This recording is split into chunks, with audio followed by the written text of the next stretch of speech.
Alright, we are recording for this month's May 2026 cover impressions video, which, yeah, I know this is technically the second week of May. I try to aim for the first week or first weekend, but last week was busy for me on Friday, and it's also May 1st was Friday, so come on. Alright, so let's turn that on, and let's see what we got here from Barnes & Noble, doing that first, and Kobo, then Amazon.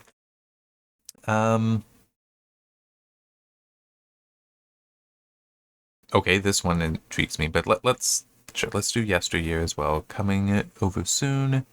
Sorry, cover coming soon. Coming over soon. You know what? We'll do that one too. We'll do this one too. The Vanishing Cherry Blossom Bookshop, which, at what it looks like right now, very much looks to be targeting women.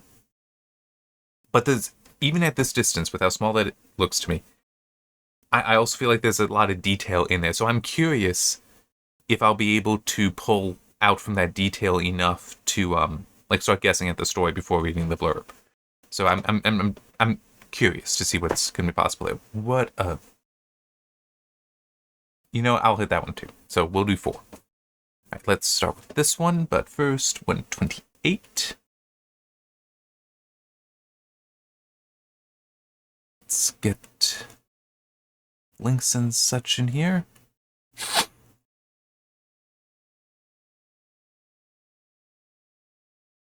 Sorry, I know it's annoying that I have to do this now, but there. It helps. Alright, so Yesteryear. Let's take a closer look at this. Good. Okay, so clearly this is like a photo of a farm. Farmhouse down here, various buildings, the barn. Probably somewhat in the Midwest because of how the horizon it doesn't seem too mountainous. It seems pretty flat. I mean, yes, we do have a mountain here, but it doesn't look that large. But obviously, the most important thing though is this warping here, because this does not look correct. This does look like the image was warped. Maybe it's just how it was taken, but it's still. I might just be how my vision is how my brain is trying to process this. But it seems we have a road here. I'm just assuming that should be straight, whereas now it seems to warp up. And then also how we've got up above, we've got the green here and the yellow here. So it does just seem to me like we've got something coming in, if it is the yellow coming in from the right, that's not a good thing, because that could be a lot of dust coming in, which would be damaging to a farm. But the warping along with the title of Yesteryear makes me think this is like your memory, your image of where you grew up on the farm is warped, is distorted there. Maybe not severely, but there is some. Alright. Perfect wife, perfect life. Think again. A bold and biting satire. Okay, so that guess about past might be wrong here. We'll see. What would Yesteryear have to do with that, though? I'm confused. Okay, let's start reading here. Actually, hang on. Before that, let's... Okay. I just, with this whole New York Times bestseller, if I remember correctly, that's manipulated. Such that there are ways that a publisher can just, by placing can arrange for certain orders to be placed such that... Okay. I don't remember this perfectly, but I'm pretty sure I have heard it explain that the way, at least New York Times bestseller lists, and I think others bestseller lists work, is they just look to see at, like, okay, what warehouses are getting large pallets of the books in. And I think it's, if you hit just 10,000 across these, that counts as a bestseller. They might not ever sell to a customer, but still somebody purchased them to then sell, to be resold. So, yeah, but by only looking at certain places, it's very easy then to game the system. So you can have, I'm not saying anything about this book, I'm just saying in general, it is possible to have a New York Times bestseller that basically never actually sells copies to people. Where it's like, yes, 10,000 went to the warehouse, but you only sold a few hundred. So yeah, it's one of those things. It sounds impressive, but it's technically not. All right, what's this next one? Genius, exquisite. Be careful what you wish for. Okay. I'm just thinking that in a way that, we're looking back and the image of what we had in the past has been warped can kind of align with that, but let's keep going. Oh wait, no, sorry, skip one. Inside a trap. What?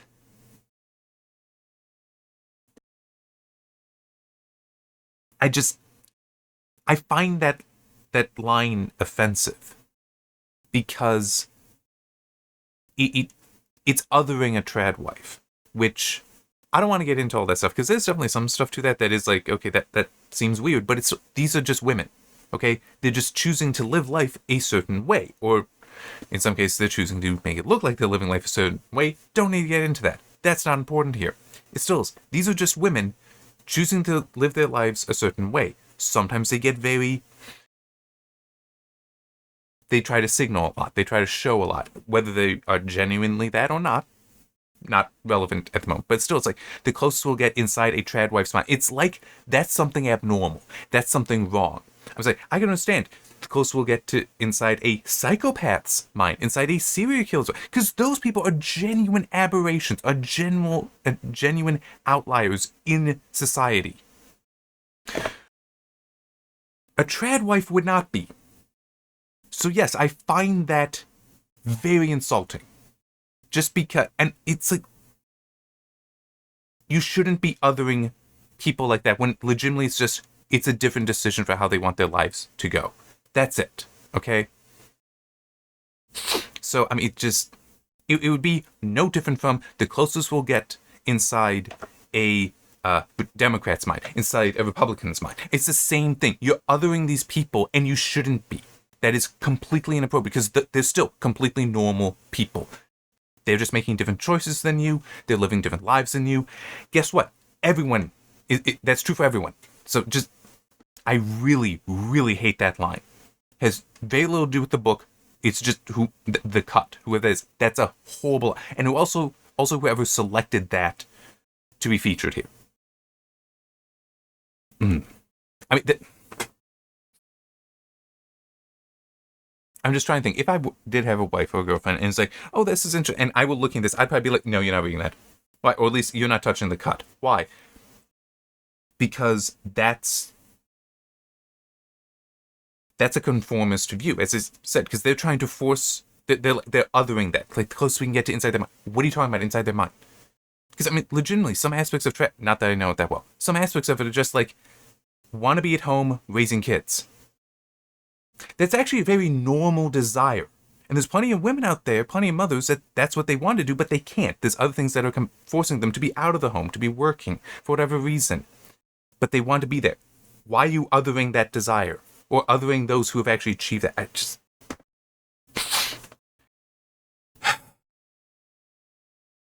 I mean, okay.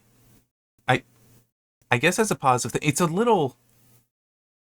No, it's not a little. It's a very aggressive statement. Caro's writing grabbed me by the throat and wouldn't let go. And it's just like, what? And unfortunately, it's one of those things that though I do not have a perverted mind, my mind is capable of going there because the internet does exist, has existed in my life, and also, it's one of the things, like going back how I said, a serial killer's mind or a psychotic's mind. I need to get into the mind of evil people for my writing because I need to be able to write evil people. So just with the perversion, it's because there's... I mean, you can take that as sexual perversion or just physical violence. It's like, either way, it's like, that's a very weird... Why would you... Because it's grab me by the throat. That's what's weird. It's by the throat. If it was just grab me and wouldn't let go, okay, that's a normal statement, and it's clearly just provocative. It's still provocative as far as, hey, this It got me. I think that this is good. But to go specifically to the throat, I mean, yeah, that is increasing the significance of it because, like, this is a much more significant hold than that. But it still is... It's making me a little concerned about what is actually going to be in this book. Grab me by the... Oh, that's just the same thing again. Okay, and then that's like all the same stuff, just like smaller. Okay. Now let's read this. Natalie seemingly has it all, the perfect husband, kids, and a thriving social media empire. But things are about to change. Once she suddenly finds herself in an alternate universe from another century, a dark, hilarious story unfolds. Okay. Going just by that blurb, which, on its own, I don't have a problem with that. I really don't. There's nothing there to I mean, maybe the social media empire, because, like, really, social media empire. But that's... but I do want to mention the whole alternate universe from another century, darkly hilarious story unfolds. Okay, now this cover makes sense. I was thinking Yesteryear, and it's like, oh, your memory's going back. So it's quasi-memoirish. No, this is she's in a different world, but the image is warped. It's different. Right? It's an alternate universe, so there's a difference to say. It's like, okay, that works. So right now, the rest of the blurb might change my mind. But at least right now, that cover image, yeah, it does give me that vibe. It does give me that vibe. I guess I was thinking more like Pachinko, which I... was that the last one? The last cover? Yes, in the last cover impressions when I talked about Pachinko. And I did interpret that as being like a memoir type story. I think it may still have been fiction. But it's still, I was expecting that. And this, I was just thinking the same thing. But no, alternate universe, okay, still works. All the same cues still work for that. It's just not where my mind first went. Traditional American woman, a trad wife influencer, suddenly awakens in the brutal reality of 1855, when she must unravel whether this living nightmare is an elaborate hoax, a twisted reality show, or something far more sinister in this sensational debut novel.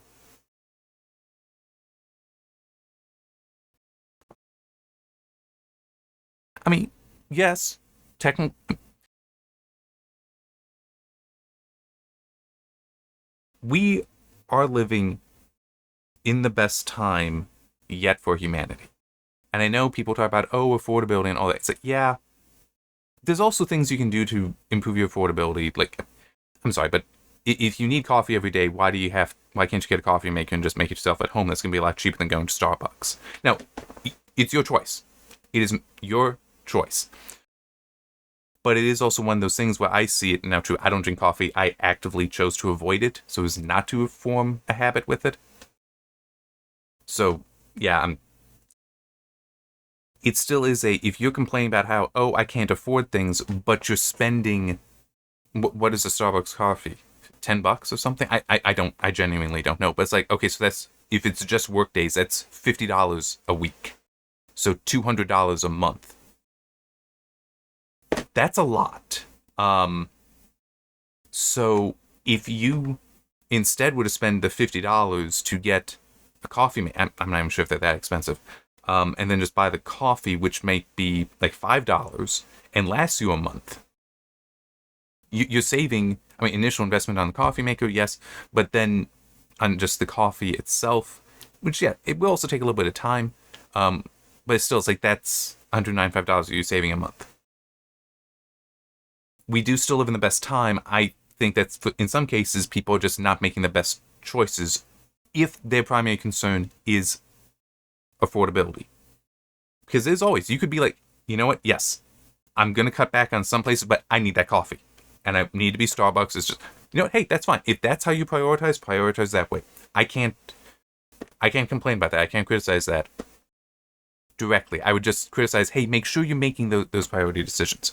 But is just going back to, yes, 1855, that is going to be a very difficult year. Because there's a lot of stuff that is problems we've solved. Like 1855. I'm trying to remember. Ready access to clean water would not be a thing. Indoor plumbing, largely not a thing. Certainly electricity is gone.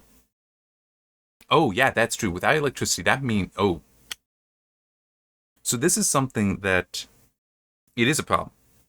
That there are people that don't understand this, and it is very significant. The people that rail against different kinds of fossil fuels is you don't understand how clean those are. Now, anybody think, what are you talking about? It makes all this dirt. Compared to the alternatives, it's incredibly clean. So 1855, if we're still in America, I think some forms of oil are going to be accessible. Gas is not going to, gas somewhat, but not so much outside of cities, I would think. But it's like prior to that, you would be burning wood, which is not as bright burning, if you just need light or heat, and it would be dirtier than burning coal. Charcoal would be better, which you can make from wood. But a coal would still burn brighter, and I'm pretty sure still average out to being cleaner. Gas would be far better, but it's also... There could potentially still be people burning dung at that time, which is very unhealthy, produces very little light, very little heat, and is dirty as well. So the number of conveniences we have today is huge. And I think a lot of people, they neglect that. They forget that. Also, there would be no refrigeration except for an icebox, which... Okay. I know a little bit of it, but I'm guilty of this. There is actually a order you're supposed to have in your refrigerator for where you place things. So, like the whole having a crisper drawer or a meat drawer, things like that. There are spots in the refrigerator that are going to be warmer or colder just based on where the apparatus within the refrigerator is for cooling things off, because you'll be nearer or farther from it. That'd also be the case with an icebox, such that you would put food. No, you store that in this at this level. You don't store it down here because this is where it's the right temperature. And yeah, I could believe you go back to 1855, you get an icebox. It's like you got no idea. You might not know where you have to put that. There's also at that point in time, you would have things like the apple barrel in the cellar, which is because fresh fruit and vegetables aren't available during the winter. You would just have at least one barrel, maybe multiple, in the cellar that would be, I think it would be filled with water. It might be a kind of brine. That I'm not sure on. But with apples or something else in there so that they would keep over the winter. So you could still get the various nutrients from there, including things like vitamin C, because you'd want that to avoid scurvy. So it's like, yeah, and these are things that we completely are without that concern today, at least in the Western world, in the developed world. Because either we just have refrigeration, so we're not using an apple barrel kind of thing, because it will be different because it's been soaking there for weeks to months. But there's also... we have the ability, because we have energy is cheap enough and we have the infrastructure for it to move food basically anywhere. So it's like you can, in the dead of winter, get food today that is, it's only grown in like summer months. But, well, it's because there is a place that still has that kind of climate in the winter that's able to sell that and able to get it to you quickly enough for it not to spoil or be damaged by the cold of the winter. So yeah, it would be a brutal reality if you were to suddenly wake up and not know a lot of stuff. There's also, thinking about it for entertainment, well, what time you have for entertainment, because a lot of your time will be with doing other things, like, the chores.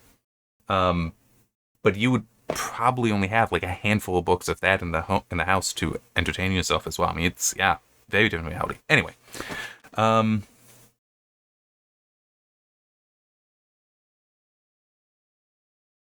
okay. My name was Natalie Heller Mills, and I was perfect at being alive. Okay, I'm a little curious about the whole "my name was," but I was perfect at being alive. There's a way to interpret that. That actually potentially I don't know. I feel I'd want to read that second sentence, which I'm assuming because of how it's in italics, this is like the first sentence of the book. But I was perfect at being alive could potentially mean, well, and also it's not a positive statement in certain other ways, but basically saying I didn't know how to do stuff. I just lived, and that's kind of all I was doing, kind of all I was good at. So now being thrown into a world where, no, you need to be able to survive. Like, you need to contribute to survive, not just being alive. Which is also one of those things that I'll keep reading, but if somebody's trying to argue with that a trad wife, that's all, it's like, oh, she's just being alive, she's not contributing. It's like, you have no idea what's going on there then. Or at least what can be going on. But anyway, moving on. Lives a traditional lifestyle. Her charming farmhouse is rustic, her husband a handsome cowboy, her 6 children, each more delightful than the last. So what if there are nannies and producers behind the scenes, her kitchen hiding industrial grade fridges and ovens? Her husband, the heir to a political dynasty.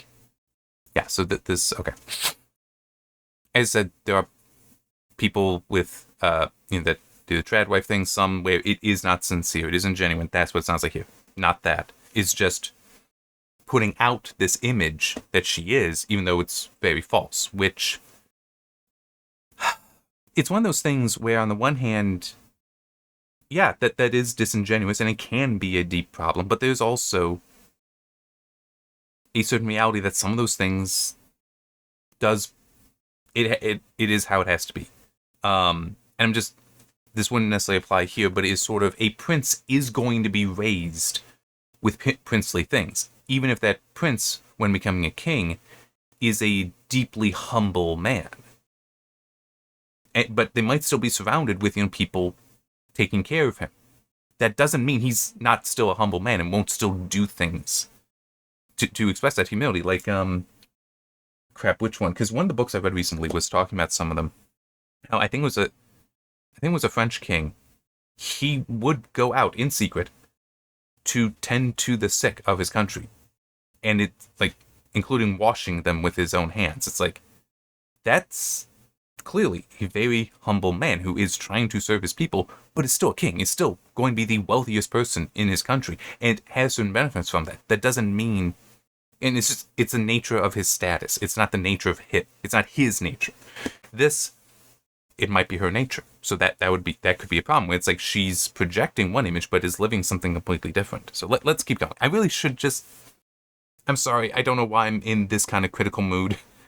I really should just focus on just reading through and going with it. Natalie's followers, all like many of them, don't know won't hurt them. Okay, and the angry women, the privileged Ivy League coastal elite haters who call her an anti-feminist iconoclast, they're sick with jealousy because Natalie isn't simply living the good life, she's living the ideal, just so happens to be building an empire from it. I don't like how they have, it's like, they're sick with jealousy, period. Because, it's like, that can be a comma, I don't know why you're separating that, but anyway, so this does expose to me what they don't know won't hurt them. That does show that, no, that there isn't that humility there. This isn't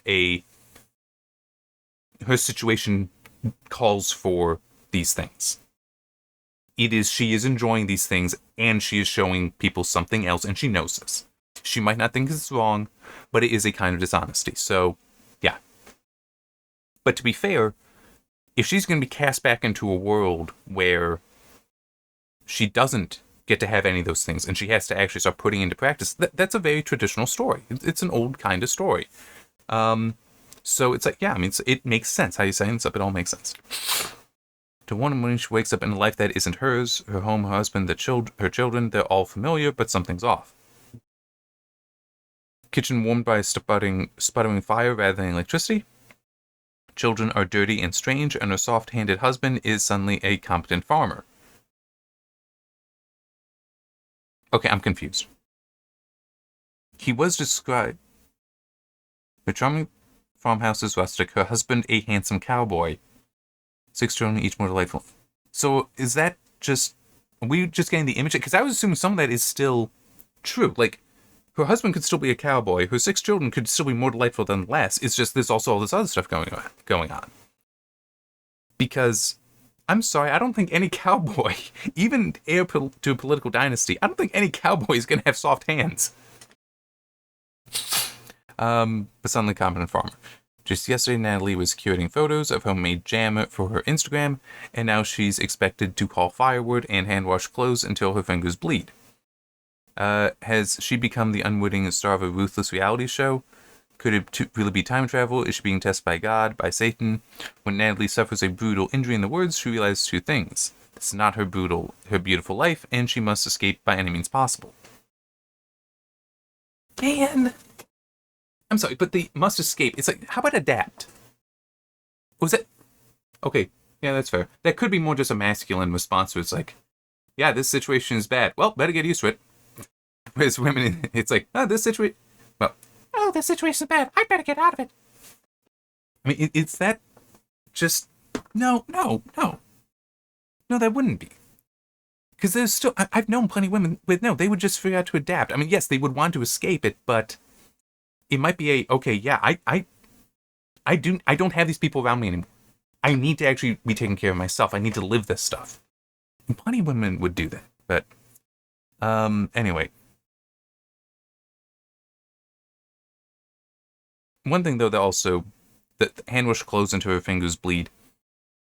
There's a joke of sorts that you will see today. The whole, like the husband buys the wife a vacuum cleaner, for example. I think that's more so the tradition, but the traditional joke was also the washing machine for clothes or the dishwasher, things like that. And how people try to say, oh, well, that's so inauthentic when you see that in like an older movie. How the wife is like, oh, thank you. It's like, yeah, that's because that device prevents her hands from bleeding. It's like, that's actually of very great value to her. And the husband recognizing that and choosing to, however he needed to save the money to make that purchase, that is significant. It is a very good gift, but you will see today people mocking that. It's like, you don't understand. That's improving her situation. Why are you mocking it? He did something that is helping her. Now, if it was just already have a vacuum cleaner and going to a newer one, it's like, okay, then it's less significant, but it's still, maybe the old one was really bad. Anyway, getting back to this.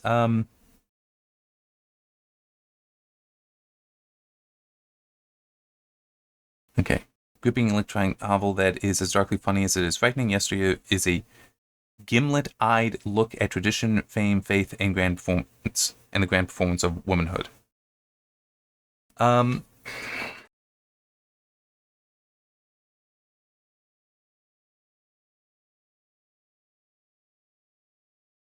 don't know. I don't know what I think about this one. Which is, in one way, I will say, it's a credit to the blurb here that I don't know. I could see this actually being a very interesting and entertaining story. I really could. The problem, because, well, yeah, that's true. It's basically a Connecticut Yankee in King Arthur's court, but instead it's a Midwestern wife in the Dust Bowl. Well, actually, older than that, but yeah, it's, or New York wife even, in that, or Christmas in Connecticut would be another story. Not quite the same thing, but a little bit closer as far as the roles people are in. But it's like, yeah, you can't do that. The thing I would be concerned with is, okay, let me also scroll up. I don't think I need to see the blurb anymore. The problem here, my concern here is how much of it is false as far, I mean, it's like the whole, closest we'll get inside a trad wife's mind. How much of it is written from that point of view? That's like, oh, I need to figure out, how does a trad wife think? I need to analyze that, as opposed to just thinking, I don't know if Caro, well, I would assume Claire, I would assume it's a woman. Is it, she's like, just thinking, okay, if I were doing this, it's like putting herself in that, she's thinking about her own beliefs, her own mind, her own person. Is it that, and she's just trying to project it into the characters, see how things would work out, keeping it grounded, keeping it realistic, or is she the trad wife caricature that's in there? That would be my concern. Because that is something you do see with some stuff today, where they try to portray a character. Somebody tries to portray a character, but they have no concept of what that character is, because they don't live it themselves, and they also have no respect for it. That they need to, as I was saying, they're othering the trad wife in that one line, which is not the books, to be clear. Just, that's not the books. That was somebody writing about it. But they were othering that person.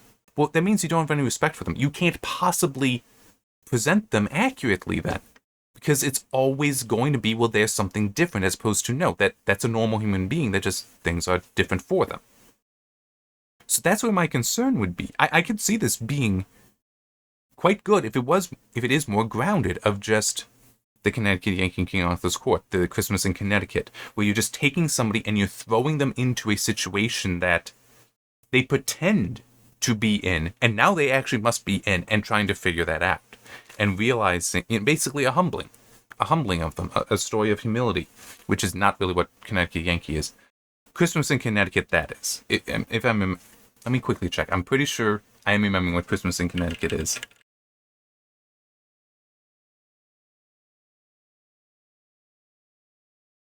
At least I know what movie I'm referencing. I just need to check if that's the right name. Oh, come on. Why are you running slow? You gonna go faster?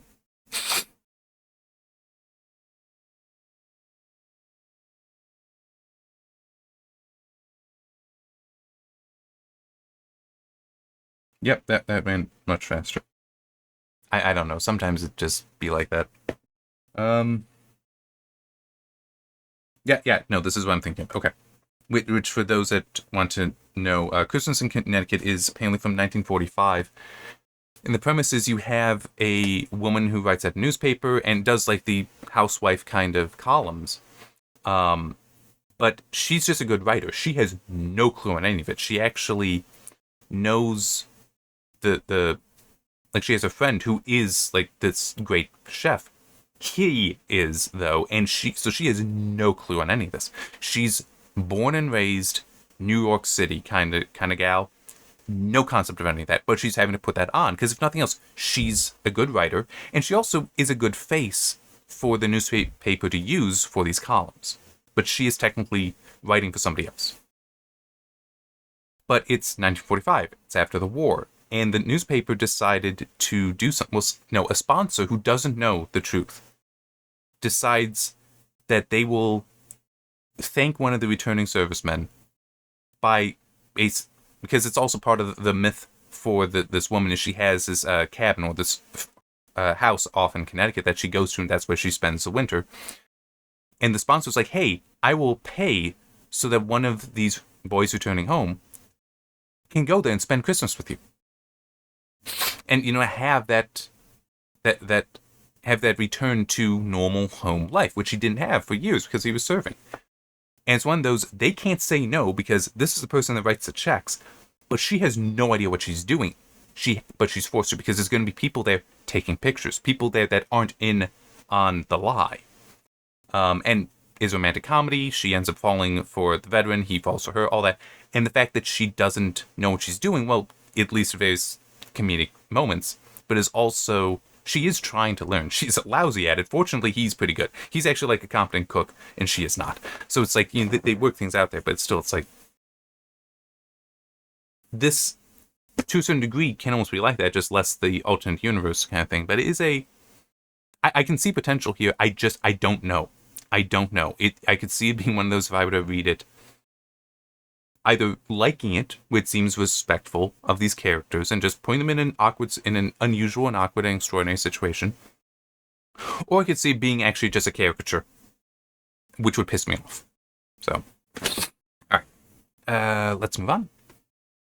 Wow, I went. Hopefully, these other ones will be shorter. 3308, and here we go. Oh, okay. I did not realize that before. What am I doing? Wrong thing. There we go.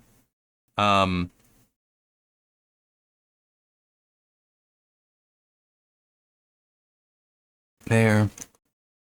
So it is in a series. The Not Book series, I guess. And I have a feeling this is a joke. The cover to be revealed, cover coming soon. This is all just a joke. That it's like, hey, that this isn't coming. Which it's one of those things that on the one hand, I get the joke, but I just want to clear those things. I get that, but there is a certain doing something like this where, yeah, we'll think of the title later, something like that, and just sticking with that. I understand that, I respect that, but you need to do it sparingly. And it should fit whatever you're doing. And I'm just stressing that because there are some people where it's kind of that whole subversion of expectations. It's like, okay, that's fine, but if you constantly are doing the subversion, then that is the expectation. So you're like subverting something. It's like, well, yeah, we know. There's nothing new here. There's nothing novel here. Stop it. Give us just a good story. Give us just a straight good story. But it's like, no, but you like subversion. It's like, we got the subversion. Stop. So, there's no... Okay, I am very confused now. Is this actually Oh, no, maybe not. Okay. It's to come out in months, so maybe it is we don't have... We see... Okay, let me do this.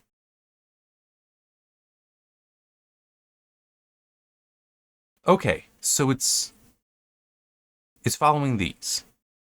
Okay.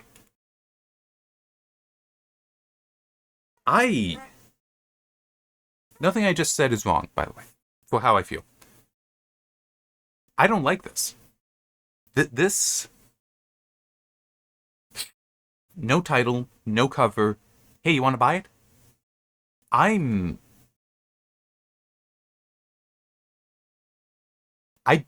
genuinely do not like this as a business practice. So this is a criticism for Barnes & Noble. I'm technically also the publisher, but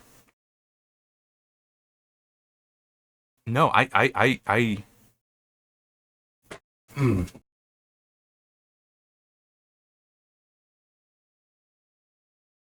So, pre-purchasing, pre-orders are dangerous because you don't know what you're getting. Now, granted, this is the fourth... Well, not book four. Wait, yeah, not book four. Hang on. Hang on. I just... Wait, what? This is so confusing now. As I'm just...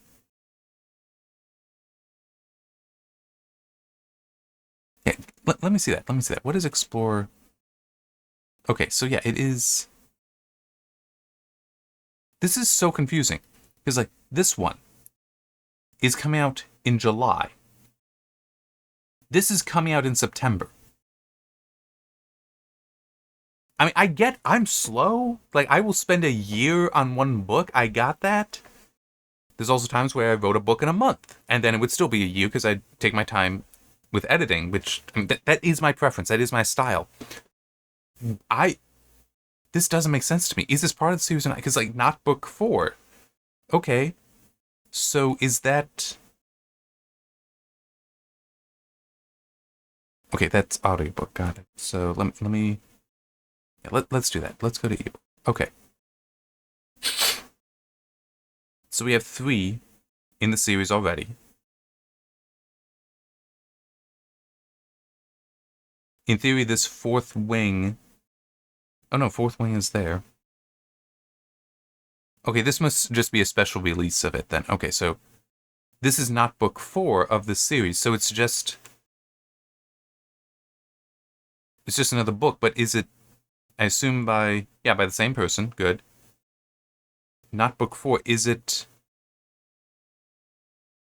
also this same Empyrean series? Yeah, Empyrean series. Okay.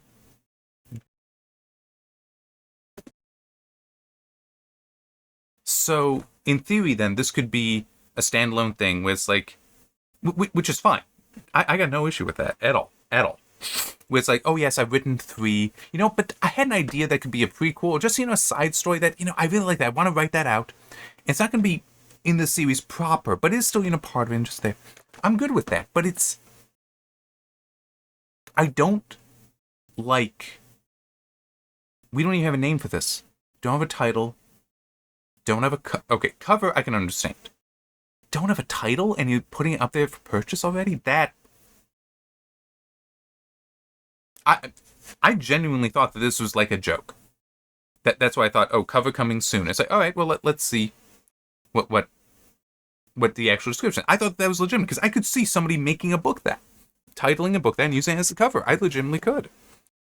Especially because this isn't a simple cover. This isn't just saying, oh yeah, we don't have it. No, it's cover to be revealed, cover coming soon, which is just like saying, but it looks like some... At a distance, at least, that almost looks like it was brown paper that was torn, but it didn't, like, tear cleanly through that. It tore like this. Where the paper, the layers of the paper tore like that, which would just be a thicker stock of paper. So that is artistically done, but we have this cover. So it's like, I genuinely thought that was a real cover. But it's like, I don't like that that's, being presented this way to already be purchased. I object to. I genuinely do. But I got nothing on the book itself, because obviously there's nothing here. I mean, at least it is, and it's like, hey, in theory they've got the printing on the sides of the pages. They kind of tell you a little bit, but no, it's... And I'm just going to guess, I'm going to assume that you find that on the other books. I don't know. But still, it's like that... Not the best business practice. But I do want to ask this question, because I can definitely believe that maybe it's a series that some people love it, where it's like, you know what? Yes, I would do a subscription almost, where it's like, yeah, just whatever the next book is, just give it to me, send it to me right away. But that's different from, hey, it's the second book listed in bestsellers. That's very different. Okay, because it's somebody who already knows what they want, and they're just trusting the author, trusting the publisher, trusting the editor to give it to them. That's fine. I cannot object to that at all. That is not what this looks to be. And that okay. Just moving on. Alright, 4123. And this is one that it clearly looks to be, oh, there's a translator, that's interesting. To be targeting women, which nothing at all wrong with that. But it does make me a little curious. Okay, I do also want to... I'm sorry, just seeing the cat there on the pages is kind of funny. All right. As the last petal falls, the final page is turned. Okay. Yeah, so we've got the cat here. We've got Bookshop there, various things outside. It's actually interesting because it even looks like there's just shelves of books to the building on the outside. Like, right here, that's what it looks like. At least these bookshelves seem to be mobile. Like, in theory, you could bring that in. You got an AC unit up there. As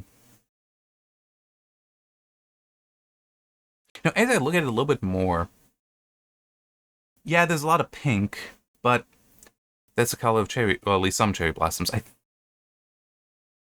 feel like some actually might be different. Maybe I'm thinking of something else. But still, it's like pink that's contextually correct. Yeah,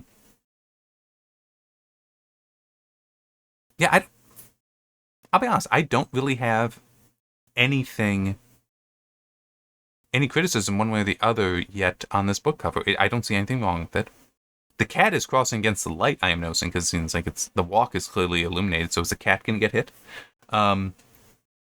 But as the last petal falls, the final page is turned. That does indicate, well, yeah, the Vanishing cherry blossom bookshop. So that could actually imply that there was something mystical here, magical, that the cherry blossoms somehow connect to it, like it is going to disappear. Because as last petal falls, the final page is turned. That there is a link there. So kind of like in Disney's Beauty and the Beast, because it's that's not in the original book.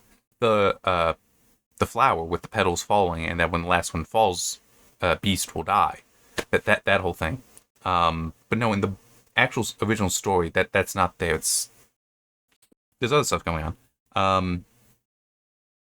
But yeah, that kind of magical connection. I can still believe this is going to target women, but it's actually not screaming that to me. It just may be this is more a book for women than hey, you're a woman, you should read this. It's very different approaches. So yeah, let's see what we got here. We're searching for guidance in this charming and heartfelt story about hope and healing. Okay. For fans of Before the Coffee Gets Cold, what are you looking for is in library and days at the bookshop. Morisaki bookshop, I guess. Comes in enchanting novel that will linger in your heart long after the last page is turned. And the last time a single book made me cry so much. Such a fresh breath of air, and I'm just assuming that this is like in Well, I'm assuming this is Japanese.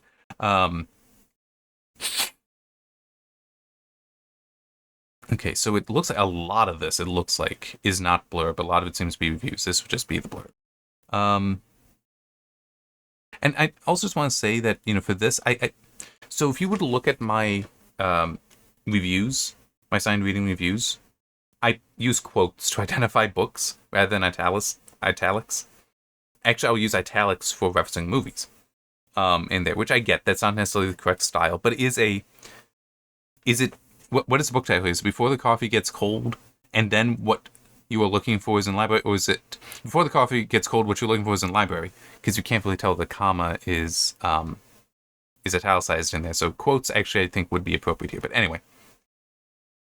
Welcome to the Cherry Blossom Bookshop, haven for book lovers that only appears during the fleeting cherry blossom season. Okay, so we got something like a Brigadoon situation here. Nestled amidst the bloom of delicate petals, you'll find a sanctuary for those burned by regrets and past sorrows. Here's Sakura, the mysterious young owner, and her wise calico cat, Kabako, think I pronounced that correctly, patiently await the arrival of souls in need of solace and healing. Told over 4 seasons, each visitor to the bookshop holds a book that bridges their past and present, guiding them towards understanding and acceptance. Within the antique charm of the shop and the soothing aroma of freshly brewed coffee, Sakura and Kabako help their guests confront their lingering sadness through the power of stories, enabling them to move forward with renewed hope.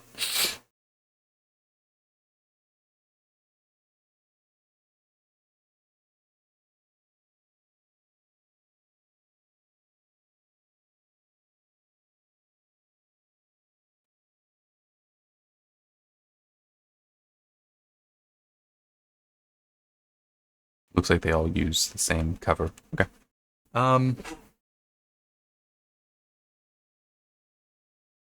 I don't really know what to think. I mean, there's absolutely nothing there to turn me off. Not really much there to turn me on to this book, but that's more just I had so many other books to read. But I mean, it's let me look at these other reviews, because it is also this technically is kind of generic, but it's very good. It's still good. I shouldn't necessarily say very good, but it's still good here. It's like, again, it is sort of a as it said, Brigadoon, a little bit different there. Also, the 1,000 Faces of Dr. Huang. No, that's not it.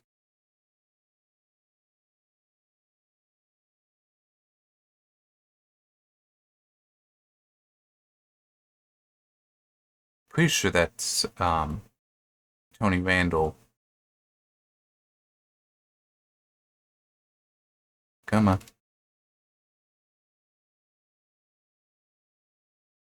I might be wrong on that, though. Actually, there's another way I can look it up. It might be faster. Yeah, no, that's... Oh, hang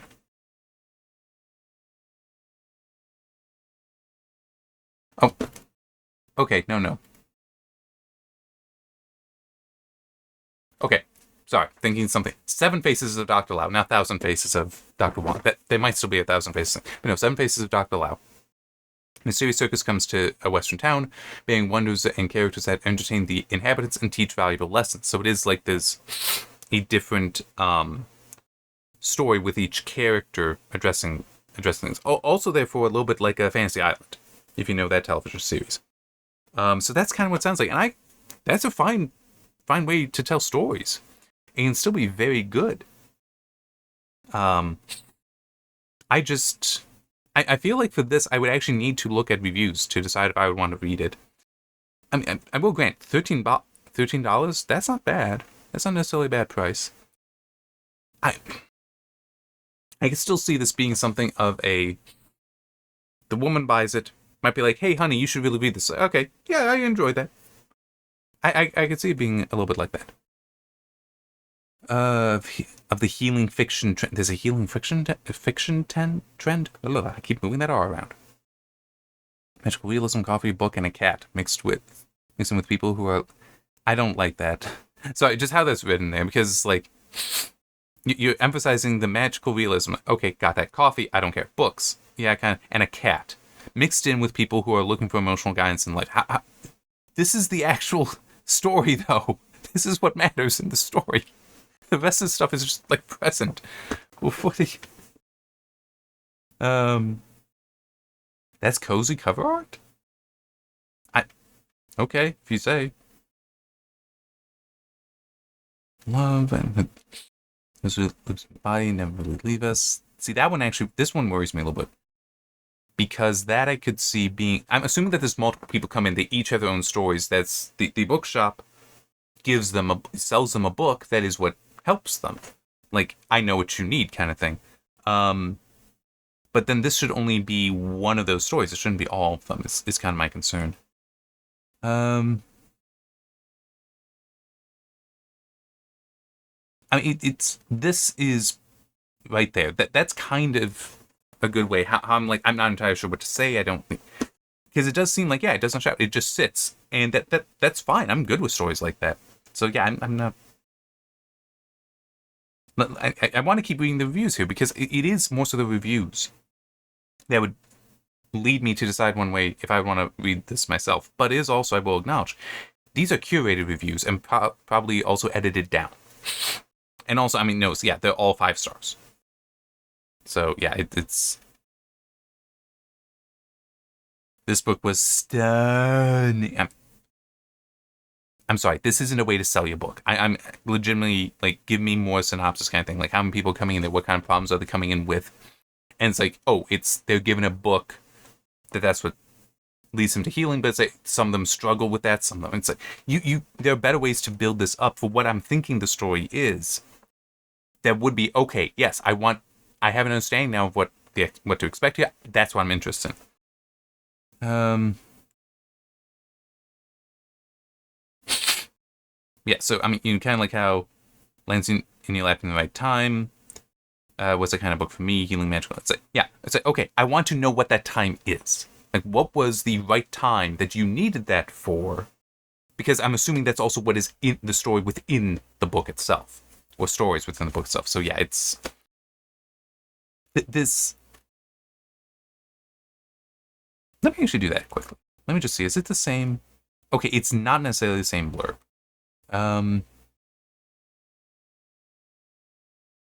Okay. I'm not really seeing any differences, and substantive differences. Okay. So yeah, it is just I would need to know, basically I'd need to see a brief synopsis kind of thing. I don't need the details, but just like, is that expectation correct? It's like, oh, okay, is it a fantasy island kind of thing? I like fantasy island. So if it's like that, it's like, okay, I might be interested in this, and at the right price, yeah, I'll take a chance on. But that's not what we're getting here. And the cover itself is... In fact, yeah, as the last petal falls, the final page is turned. That, even what's being described there, aside from the whole, yeah, it vanishes, it's like, that even that little bit there doesn't connect in with that too well. So, yeah, I see the potential here, but so many of the cues they're giving me aren't telling me aren't validating, aren't verifying that potential, and aren't necessarily connecting together well. So, yeah, it's like the marketing here is poor, but the book itself might be good. It might be something I would like, but it's, I don't know. All right, 5344. Getting to this next one.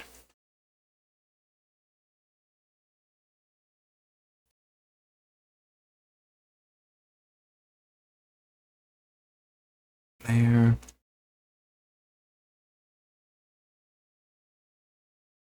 All right. And I'm going to pause, actually. I need to get a drink of water. All right. Discover the monster within. Okay, yeah, this... I was already thinking that, yeah, this is a more feminine cover. Because it's... I know I've talked about this in previous videos, where feminine covers, to my eyes... Okay, let me explain masculine cover. That's a little easier. Will have, like, a specific point. A masculine cover will have, like, a specific point that your vision's just drawn to. As a man, it's drawn to there, and then you're building out. So it's like, I'm first acquiring the threat. Like, I do think that's why our vision is this way. Acquire that threat, and then we build out to understand the larger situation, because now we can figure out how to respond to that threat. But women tend not to necessarily have that vision, on average. So a cover image for women That seems to tend to be more frilly, where it's like there's no single point here drawing my vision to it. It's just a bunch of stuff there. Now, it can all be informative. It can all be information that a man would pick out, but it's still everything is there, and some of it is unimportant, is extraneous. It's the frilly stuff. So what have we got here? We have wood, like I'm actually not sure if that'd be a tree. It might be more so vines. Well, there's also vines on it, but almost like vines that have just turned to wood, which some do that. Because I'm pretty sure some do. We have 2 blades. At least they look like just knives, although they are different construction blades, so likely 2 different people. I mean, look at the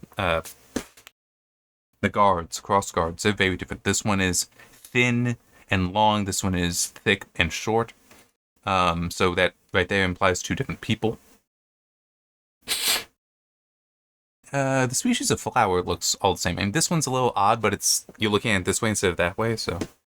But discover the monster within, Rites of the Starling. Starling is a kind of bird. I discover the monster within.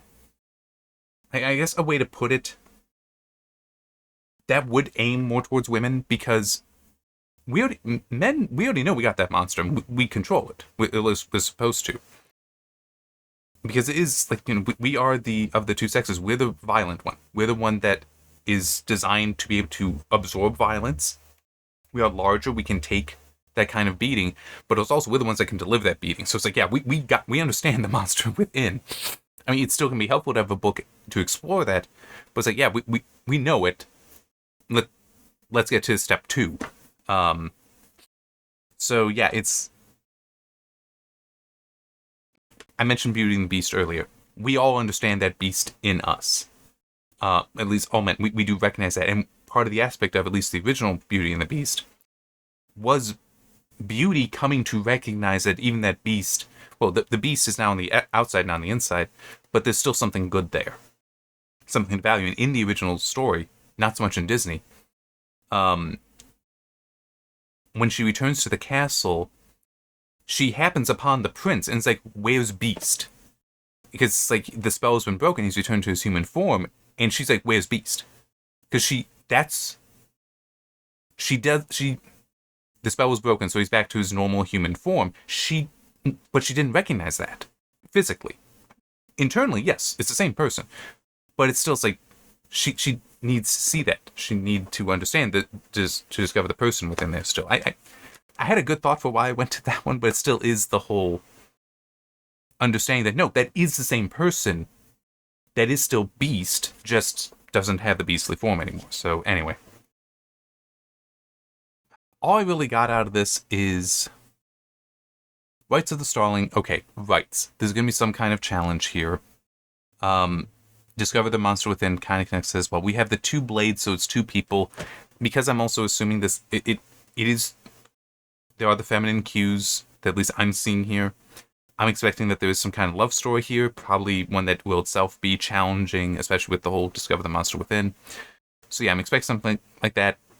Maybe medieval fantasy type of setting. Let's get to the blurb and see. Okay, yes, so no real change here. Although that looks like a thick, well, it might be open a little bit, but that's a thick book. It looks like here. 500 pages, yeah, that's a decent size. Turn to a world of powerful monsters and cunning hunters in the highly anticipated follow-up to Shield of Sparrows by Devney. Okay, so yeah, the Starling thing, that is a reference to the birds because Shield of Sparrows. Okay. It's the epic heart-pounding sequel to that. Princess journeys across a crushed realm to find the truth about her family, only to discover her quest intertwines with the fate of a lost warrior. Love, danger, and magic collide in a captivating romantasy, perfect for fans of Sarah J. Maas and Rebecca Yarros. Oh, well, that's the other one that I just had open. That was who that was. This one, see, the Empyrean stuff. That's Rebecca Yarros, or Yarros. Forgive me, I just don't know how to pronounce your name. Okay, but it's also, I need to check in something. I feel like I'd already seen something. Because it sounds so familiar. Does the ebook have different cover? No? Okay. No. I don't know why. The description there sounded so familiar. Like I've already done a cover impression video that included a book about about a princess doing that, and it wasn't a first. I don't think it was the first in the series. I think it was actually second.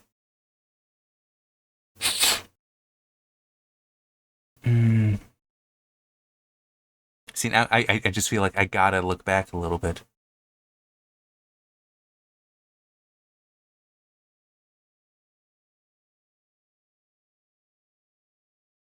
Don't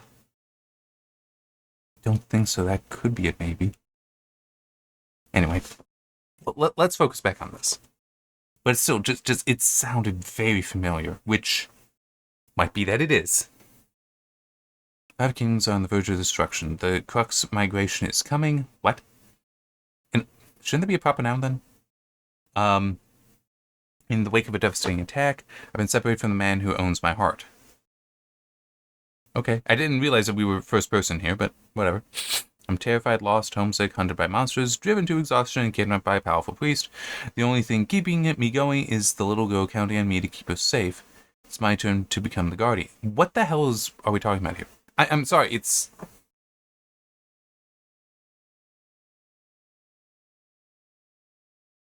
You give me the settings starting off. It's like 5 kingdoms, verge of construction. Okay, migration's coming. Okay, so there's a threat there.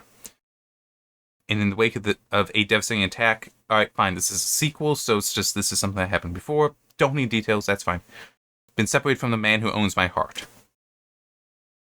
So your lover, possibly also your protector. So it's like, okay, got that. Lost, terrified, homesick, hunted by monsters, driven to exhaustion, and kidnapped by powerful priests. It's like, okay, your situation is really bad. Got it. But now we got... The only thing keeping me going is the little girl counting on me to keep her safe. Where'd this little girl come from? That's what's confusing me the most. Is like, you don't need to keep hammering on this nail that's already driven as far as the whole, like, oh, my situation is so bad. But then it's like, oh, and now there's this. Huh? Maybe this little girl is from the first book? That's fine. You're not... It's one of those things that is dangerous whenever writing a blurb for a sequel. Is there might be people that this is the first thing that they're seeing, so you need to explain it to them as well. You need to introduce to them, not just to people that already know the work, know the previous book.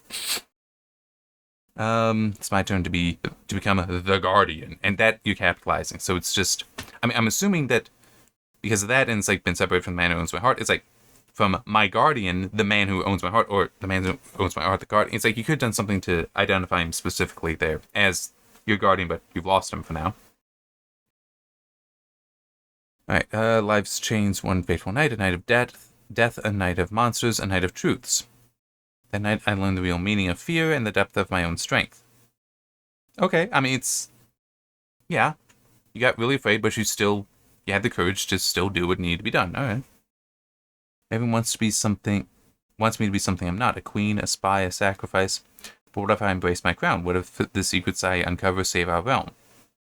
What if my sacrifice means salvation for the man I love? Too long I fear the monsters we make. It's time to discover the monster within. No. I'm sorry. A lot of this in here was definitely sounding romantically stereotyped to me, which not a positive thing. Where it's like, you're just, oh, you're such a wonderful, amazing woman. That kind of nonsense. And it's like... There's a part of me that was some of that. Do women even like that? I honestly don't know if they do. I could believe plenty of women like, no, that's actually really stupid. It's like, you know, not to say that women can't be strong. It's like, no, there's no argument for that being the problem. It's just like, why are you making her so amazing? That's like, well, obviously she's strong. Why don't you let her have some challenge? That isn't just say, oh, well, we know she'll overcome because she's amazing. It's like, but it's time to discover the monster within. What monster would she have within? Because that's also part of it. It's like I said, men, we know we got that in us. Do women... I wouldn't think women would have that view. If they did, some of them would probably behave better, because there's some badly behaving women out there. We all know this. But if they understood that they can be viciously cruel people, And that is part of the monster within for them. If they actually, because it does seem like some of those horrible women out there, they don't understand that. They have no concept that they can actually hurt other people, it seems. Where they will insult, degrade people. As though, well, that's just fine. That's okay. It's like, no, it's not. You are being a monster here, but they seem disconnected from that. That is, for the feminine internal monster kind of thing. I don't know how it's time to discover the monster within would apply in this case. It's like, okay, so you can be cruel now, you can be mean. What does that have to do with the story? How does that advance things? That's not a positive thing. Whereas for the masculine internal monster, Beast, going back to Beauty and the Beast, I don't recall being in the book, but if we go to the Disney thing, the Disney movie, he's able to go and fight wolves and protect her. It's like, you calling upon the monster within there, although it's external, he's faster, he's stronger, and he is more powerful, so he can go and do things. And it's like, let's say that those weren't wolves, that he is calling upon that monster within to go and kill men that are threatening Beauty. Which, in Beauty and the Beast, her name, she is referred to as Beauty in the original story. Which, yes, in French is Belle. That's why you get Beauty and the Beast, the Disney movie, it's Belle. It's like, that's far more. You're channeling the monster within. Especially if it is there's an enjoyment coming from expressing the dominance through that kind of destruction, through killing. That's, you're confronting a monster that you don't want to have, you want to control, but you're bringing it out because that's a confronting, discovering the monster within, and that can be interesting. Because, okay, now I'm seeing where you're having to struggle. I don't know what this monster is within whatever her name is. I don't even know if we were given her name. I don't... What monster do you have within you that will serve a purpose? That's a purpose you don't want to go to. You don't want to have to do this. That's why you call it a monster. What is that thing that you don't want to go there, but it gives you something you need at least at certain times? What is that? I got nothing here. I have nothing here. If it's just what lets her call upon, a greater physical strength. It's like, okay, that's not told to us here. I'm just like, in the depth of my own strength. Okay, that could just be courage, though. That instead of you just cowering in fear when hell is unleashed around you, you got up, grabbed the girl, and found a way through. You pushed through your fear that was going to paralyze you otherwise, but you found the strength, found the courage to go. That's not a monster. I just... You're just saying things here, but there's no meaning to them here. At least not yet. Maybe it is in the book. The blurb is what I'm criticizing here, not the book. The blurb is... If it is in the book, then the blurb is badly representing the book. Because, as I said, you're giving me words here that should have meaning, but there's nothing supporting the meaning here. What is this monster? I know. For man, I got the idea of what the masculine monster within is. I understand that. Maybe it is just because I'm a man. I don't know what it is for a woman. That's very possible. That I don't know what the monster within is for a woman. But that also but sell me on that then. That there was something that where her turning to that monster would actually be helpful for her. I need that explanation, because otherwise, I don't care. Why should I care about this? What is the actual darkness here instead of monster? What is the darkness here that by her accepting that, it allows her to do something that she could not otherwise? I don't know. I don't know. Because it's not being told here. And it's like the whole, what if I embrace my crown? Okay. Let's think about that a little bit. A king or a queen, they need to make decisions that do mean people die. Okay, they need to give orders to people, hey, you need to go on the suicide mission. Now, that might be a very hard thing to do. It can also be that you make decisions where, yes, half your population will die, but it means the other half lives. So that can be a very cold, monstrous, dark thing to do. And you need to have the strength to do so if that's what you're left with. If that is what your decision must be. Whereas if you don't make the decision, everyone dies. It's like, okay. But maybe it is a monstrous thing in that you need to be able to be so cold, so apparently uncaring, that you can command people to their deaths. Fine. That's not what I'm being told here. that I am extrapolating that from stuff here, and I'm inventing it. I'm coming up with headcanon to try to explain this. That's a bad blurb. Coming back to the cover, though, Discover the Monster Within still makes no sense. But at least the two different blades does make some sense, at least insofar as one is hers, the other is either the guardian, the man who owns her heart, or maybe the little girl. I do want to look at one thing quickly. Have the crown there, and one... Okay. And this actually looks more like it's a sword than just a knife, dagger. The other seem like that. The reason why I want to look is one sword, book 1. Well, one blade, book 1. 2 blades, book 2. I wonder if book 3 they'll have three blades in there. That would be fair. I'm good with that kind of visual language there. But still, I have no interest in this book. I have no expectations for it, based on the blurb, based on the cover, that are interesting to me. And that sucks. That's not where you should want it to be. Okay. 11:20. And we're getting over to Kobo. Alright, I already looked at that one. Sure, what the hell, we can look at this. Come on, there we go. I know I've done Jade City before. Let's do that one. And we'll leave it there. Okay. Mistborn. The final... Oh, wait, no, that is not what I clicked on. At least not what I meant to. Hang on. I wanted this one. They have a bad link. Okay. I see it saying Strangers 97 down there. Oh, there we go. I have no idea. I know I was clicking on the right thing.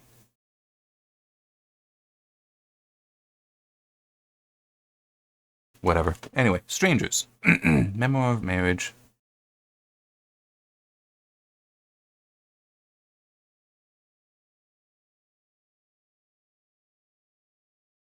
I'm just trying to put this in. Alright. So... it looks kind of handmade. Nothing wrong with that. I mean, just like there's streaks in the in it here, so it's like just somebody drawing it in. 2, I'm going to interpret them as birds. 1 blue, 1 black. And it looks like they're just passing the night. Strangers. Okay, a memoir of marriage. Okay. So I'm assuming I'm not reading the text down there yet. But my first impression from this is okay. It's about how, even after your marriage, because a memoir of marriage, as though you're looking back on it, might be a, hey, we were strangers after all. I'm hoping, though, there would be a, yeah, but we still loved each other. It was still a good marriage. I'm hoping that will be part of it. It might not be. But it's still that whole, passing in the night kind of thing where maybe we never really knew each other. Which, I mean, that it can work and still be interesting. So, riveting examines the very nature of intimacy. Okay.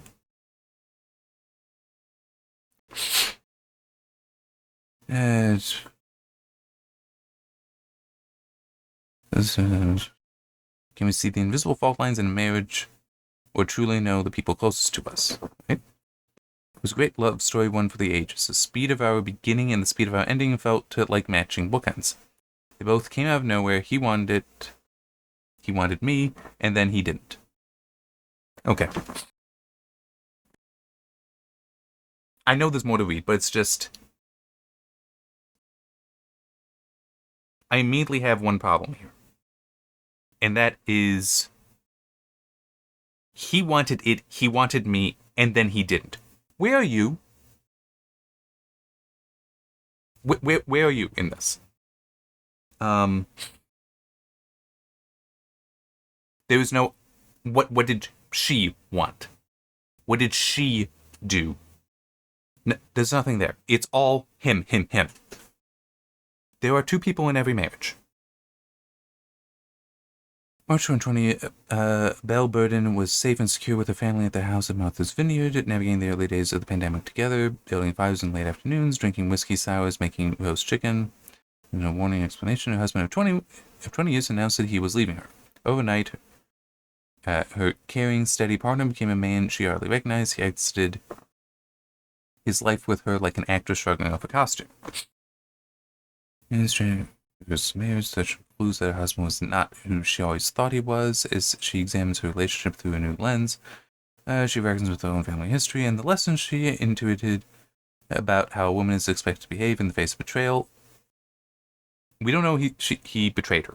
I just want to point that out. That hasn't been stated. This could just... I mean, you could argue it is a betrayal that he chooses to leave. Okay, fine.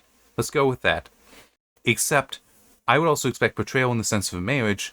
He cheated on her. He's having an affair. He's fallen in love with another woman. That's betrayal. But just he wants out.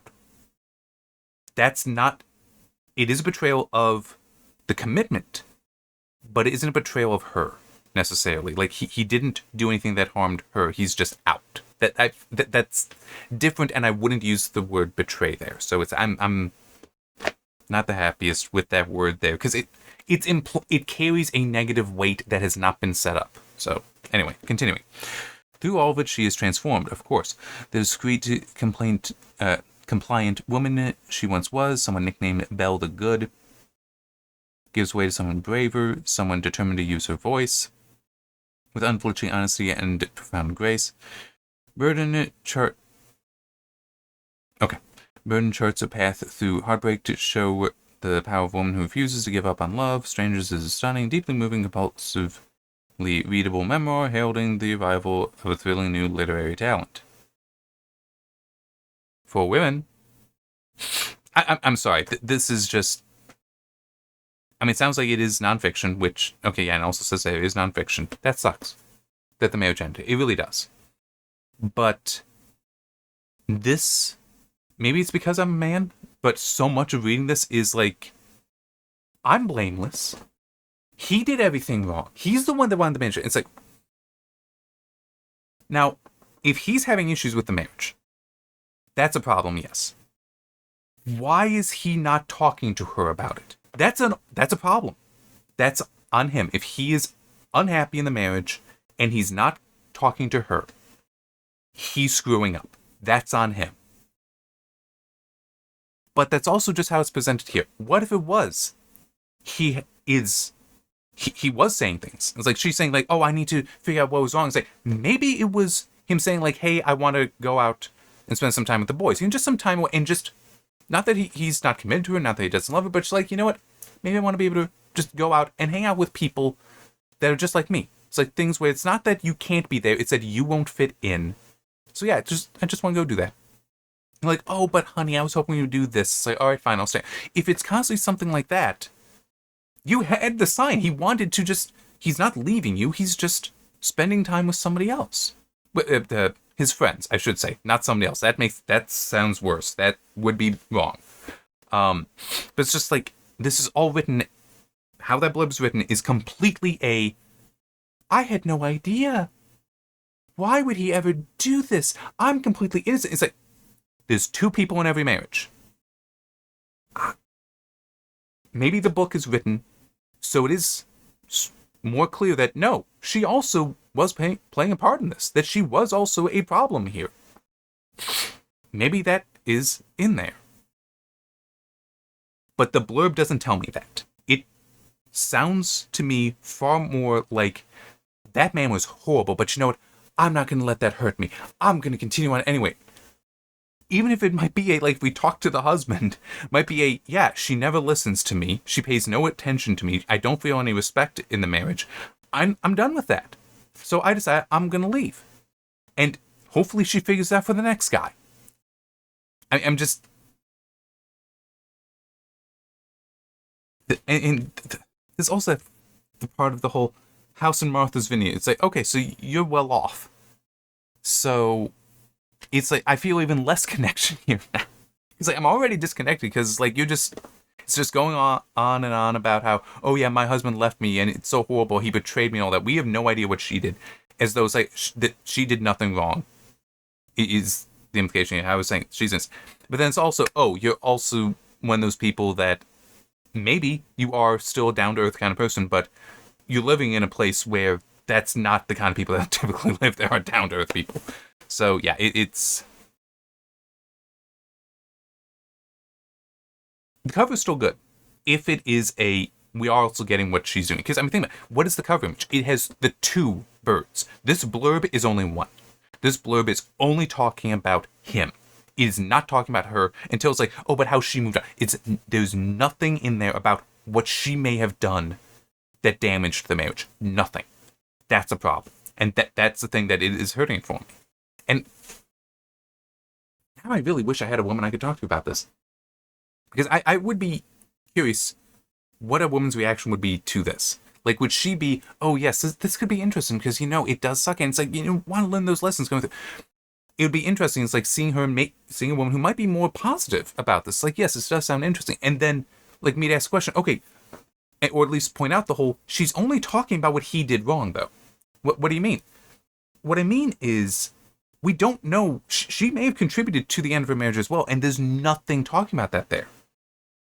Oh, yeah, if she's not talking about that there, then you might only be getting, like, in the story, you might only be getting half of what's happening there. So those lessons you're hoping to learn might not be there. They might be false because they only have one leg to stand on and need both.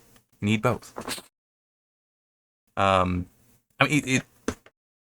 reminds me of a story I saw years ago, which supposedly somebody sharing a true story, where it was the wife was sharing this and how she basically did something that did discourage her husband. I think is the best way to put it. Discourage him.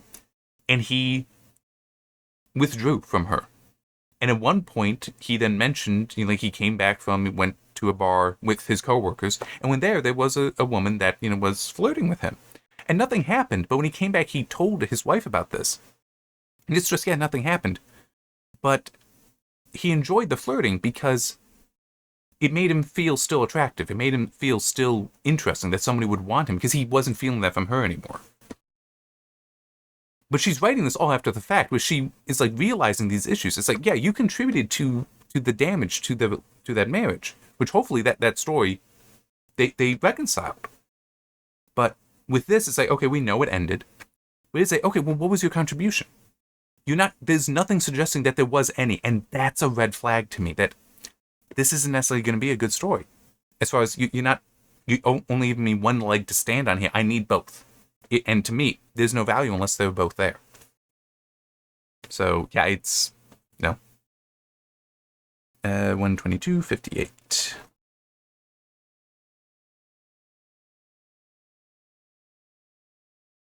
Platform Decay, which very clearly from what I was seeing earlier is science fiction, the Murderbot Diaries. Okay.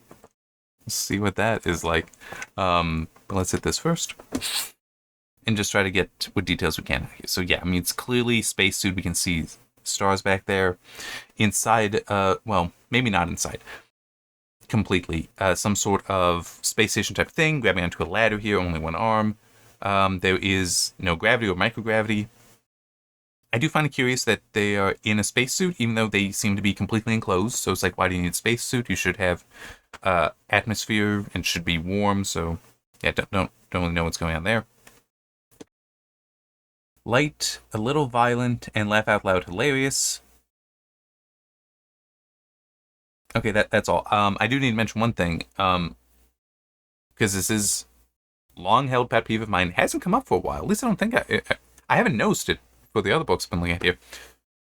Martha Wells is a larger name on here. It's a larger font, than Platform Decay. I'm buying the book. I'm not buying the author. Make the title the biggest thing. I'm fine if you want to put the author up top, where even if the title is larger, the author's name, I think I said it wrong, the author's name might be up top, so it's still better featured, but it should not be larger than the title. Okay. Title from his favorite Lethal C unit is back in the next installment of the Murderbot Diaries, having someone else support your bad decision feels kind of good. Yeah, that's like basic psychology and very dangerous. But after volunteering to run a rescue mission, Murderbot realizes that it will have to spend significant time with a bunch of humans it doesn't know, including human children. Ugh. This may well call for eye contact. Uh-huh. Okay, so I'm starting to understand this a little bit better. So, you are the Murderbot. It's not like you're just somebody writing and experiencing Murderbots around them. So it's like, okay.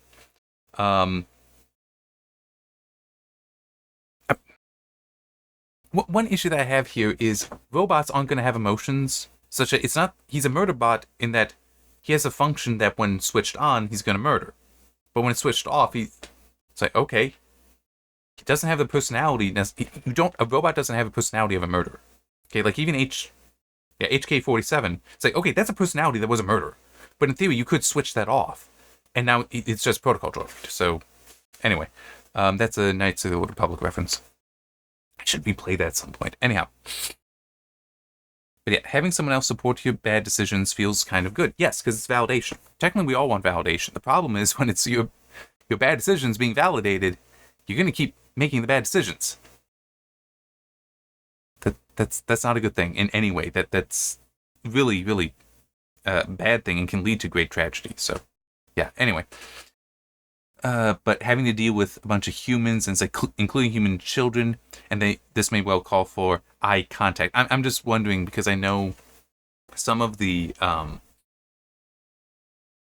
cues, at least that people talk about a lot on the internet, for autism are things like, not able to do eye contact, and not wanting to be with a bunch of people, including children, and all that. It's like,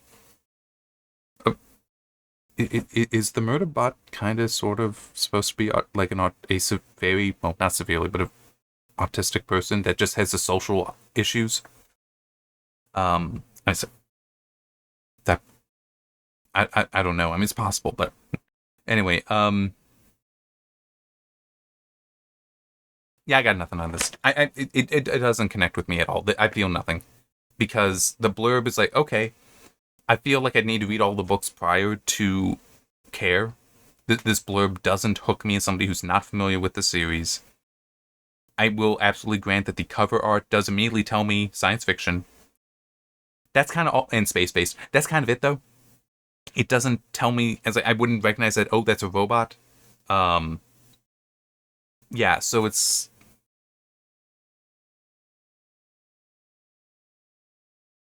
almost a stock photo that is being used for the cover image, where it's generic.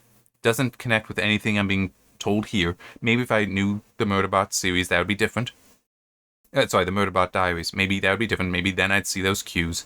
It's not there currently. The blurb is practically absent. Yeah.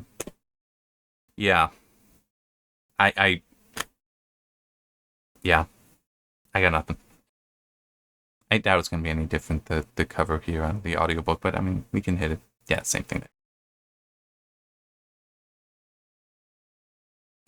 Yeah, so this is then just a review, so no real difference. Okay.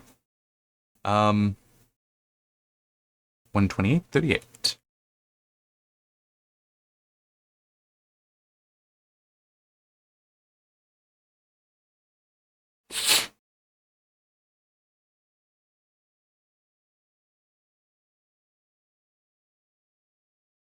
Alright, there.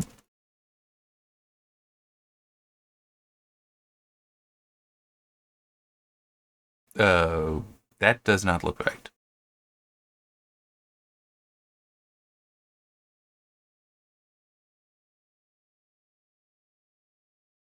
In no way does that image look right.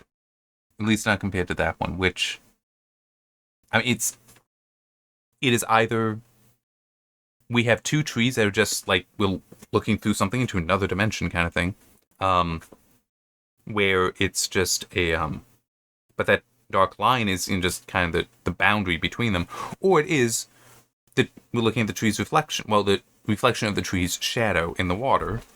But unfortunately, I can't read anything else, and this is And if I... Nope, that's not any better. I have no idea. That is just clearly not right, I think. I mean, well, maybe it is. It just doesn't make any sense. It's because it's also like only part of the image is being shown in the other location. So yeah, that makes no sense. Okay, yeah, it's the audiobook cover that we're seeing. So Kobo, you're screwing things up. All right, let's.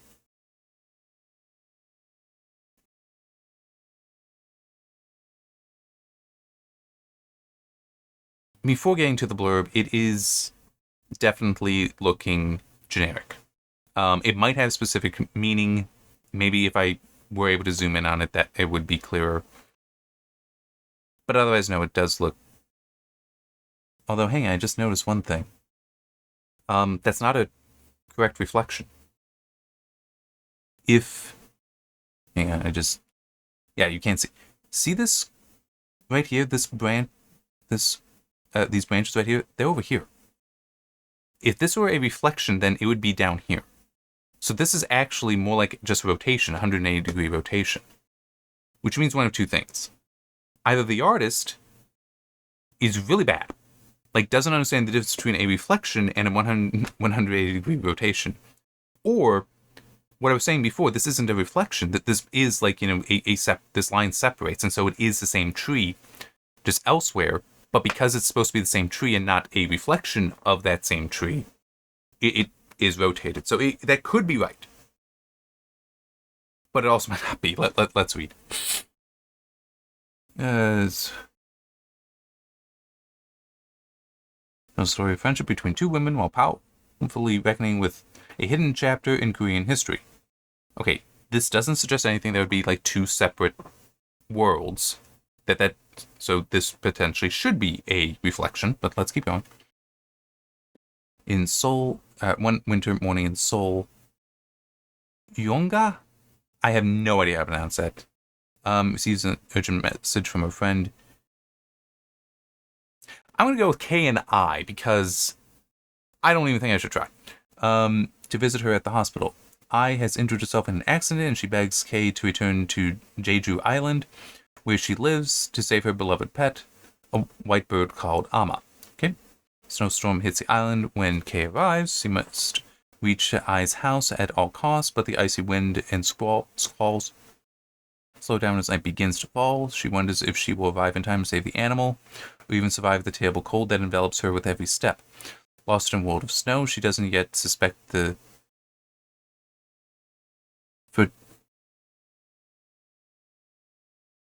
vertiginous plunge into darkness that awaits her at her friend's house. I'm assuming that that's like a variant of the word vertigo. Blurring the boundaries between dream and reality, we do not part. Powerfully brings to light the lost voices of the past to save them from oblivion. With a hymn to enduring friendship and an argument for remembering, it is a story of profound love in the face of unspeakable pain and a celebration of life, however fragile it might be. Okay, so the dream and reality, that's helpful because that may explain the artwork here. But I'm not feeling anything from the story. It's not connecting to me. Maybe it would connect for a woman. I don't know. I mean, it's just... I feel like the blurb is giving me the prologue. It's like, okay, this is why she's going. She's having trouble getting to the house. Okay. But the story's at the house, isn't it? Like, the story's about getting to the bird itself. So it's like, you've given me the prologue. Tease me on what else is happening in there. With more than just, oh, lost in a world of snow, she doesn't yet suspect the plunge into darkness that awaits. So what does that mean? Give me some more on that. Because that's where the expectation is. Like, look at the cover, you read the blurb, you're building up an expectation of the story in your mind. It's that expectation that you then want to connect with and decide, okay, is this interesting enough that I want to read this? That I want to spend my money on this? That expectation, it's not there, because it's this. And technically also this, just dream and reality. It's like, okay, but it's still like, that's it. This is all set up. This is story. This is where I need the expectation, though, so that I'd want to connect with it, and it's not there. It's not there. So, yeah, sorry. I would pass on this because I'm not. It might still be very good, and it's just the blurb is bad, but it's like I need that connection. I'm not getting that connection. All right. 35:10. Technically, I'm doing this wrong because I'm like putting in the time before I'm even selecting the books, but still. Okay, you know what? Yeah, that might be a little interesting, but I feel like kind of ignoring a lot of these.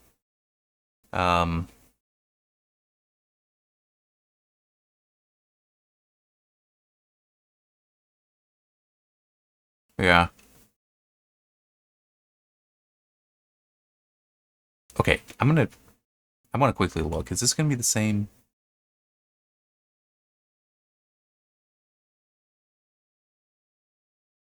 Yeah, okay, that looks the exact same. It's possible it could have been different. That one, and let's...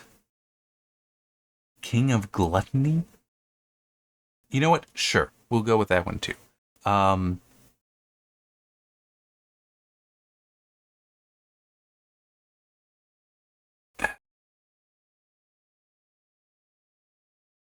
Okay, that's a little confusing, but I'll get to that in a moment. Yeah, we're gonna... Sorry, it's just this whole, Mom, I want to hear your story. A mother's guided journal, but it's written by a dude. I mean, Jeffrey is more a man's name. Just saying.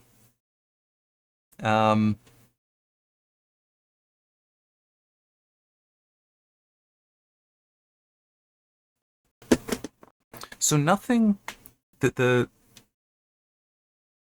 it looks fine itself. I would say the color palette looks good for attracting women. The art style, which seems to be largely watercolor, looks good for that as well.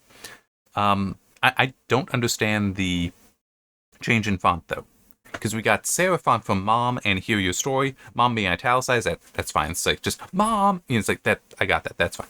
But I want to. Why is that in sans serif font and at different font size as well? I don't understand that. Do not understand.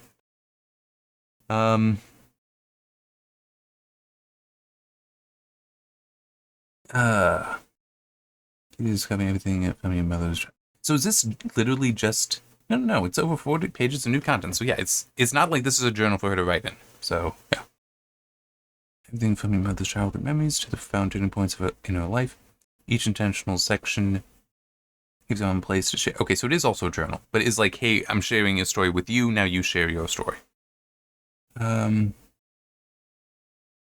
More elegant design. The expanding interior provides more space for writing. The thoughtfully redesigned cover makes this a beautiful addition to every bookshelf. And carefully curated. Okay, Mom will enjoy this walk down memory lane, prompting her to remember things that she may not have thought about for years, assuming she wants to remember. The Hear Your Story team is made up of parents, grandparents, and grandchildren. Okay.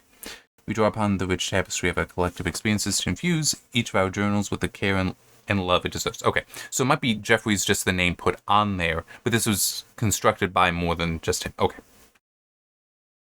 Found a heartfelt response to our founder, by our founder to losing his father.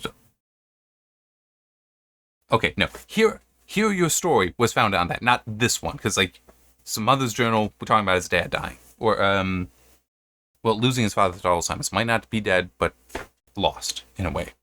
Our journals are a commitment to safeguarding family legacies and a testament to the belief that every life is a story worth telling and preserving.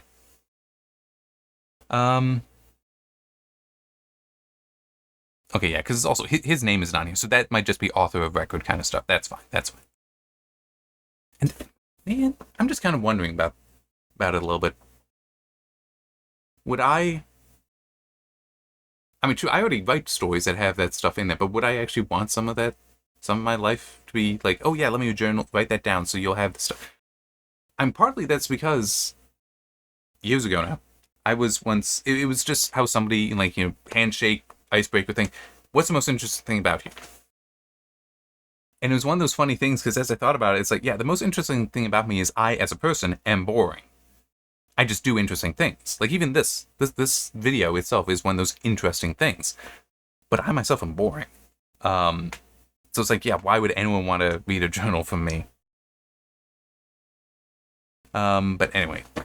More than guide journal, it's heartfelt invitation for your mother to reflect, remember. So this is not really itself a book, so I'm trying to speed run through this. For one day, how would you choose to spend it? Yeah, there's also that. If you could relive your childhood for one day, how would you choose to spend it? So, and actually, yeah, no, I have mentioned before. May have only been in that first cover impressions video. I was constantly employed for a decade. Well, I mean, there was one interruption, but that was a seasonal thing that I feel shorthand is not inappropriate to say that I was constantly employed for a decade. But the thing is, I wouldn't change that. I hate it. I'm still suffering from it, but I wouldn't change that. Because it's also during that time, I taught myself a number of skills that the job I have now, which isn't really great and is technically underemployment, that I learned skills during those 10 years that this current job benefits from greatly. This stuff that I'm doing here benefits from that greatly. My doing this benefits from some of that stuff greatly. Because it's like, what I do during those 10 years, well, amongst other things, I wrote books. And that's why I made this channel then, was to promote those books. So it's like yeah, it sucked, but I can't change it because from that also came things I value. And so if I changed my past, I would lose those things that I value, which would mean that I don't actually value them now, doesn't it? So no, I value these things. I don't want to disrupt them. So yeah, if you could relive your childhood for one day, how would you choose to spend it? I think, like, to me, the only answer would be when you say one day, is it like I go back in time, or is it I just get to be a child again? I would think it would be like, well, I'd want to spend spending time with my children as a child. So it's like not just as the adult, but no, just playing with them completely as an equal. That I think would be the best answer for somebody like me, because it is I can't want my past to change, because that means then that the things I value today I can't value, because I would destroy them, or at least risk destroying them. It's like, no, I value them. I'm not changing that past. So yeah. Biggest surprise about being a mom that you discovered after your first child arrived? So obviously that would be changed to being a dad. And I don't know, because that's very much a just experiential one that is predicated on being a father. On how to live one's best life, would you offer to someone in their 20s and 30s?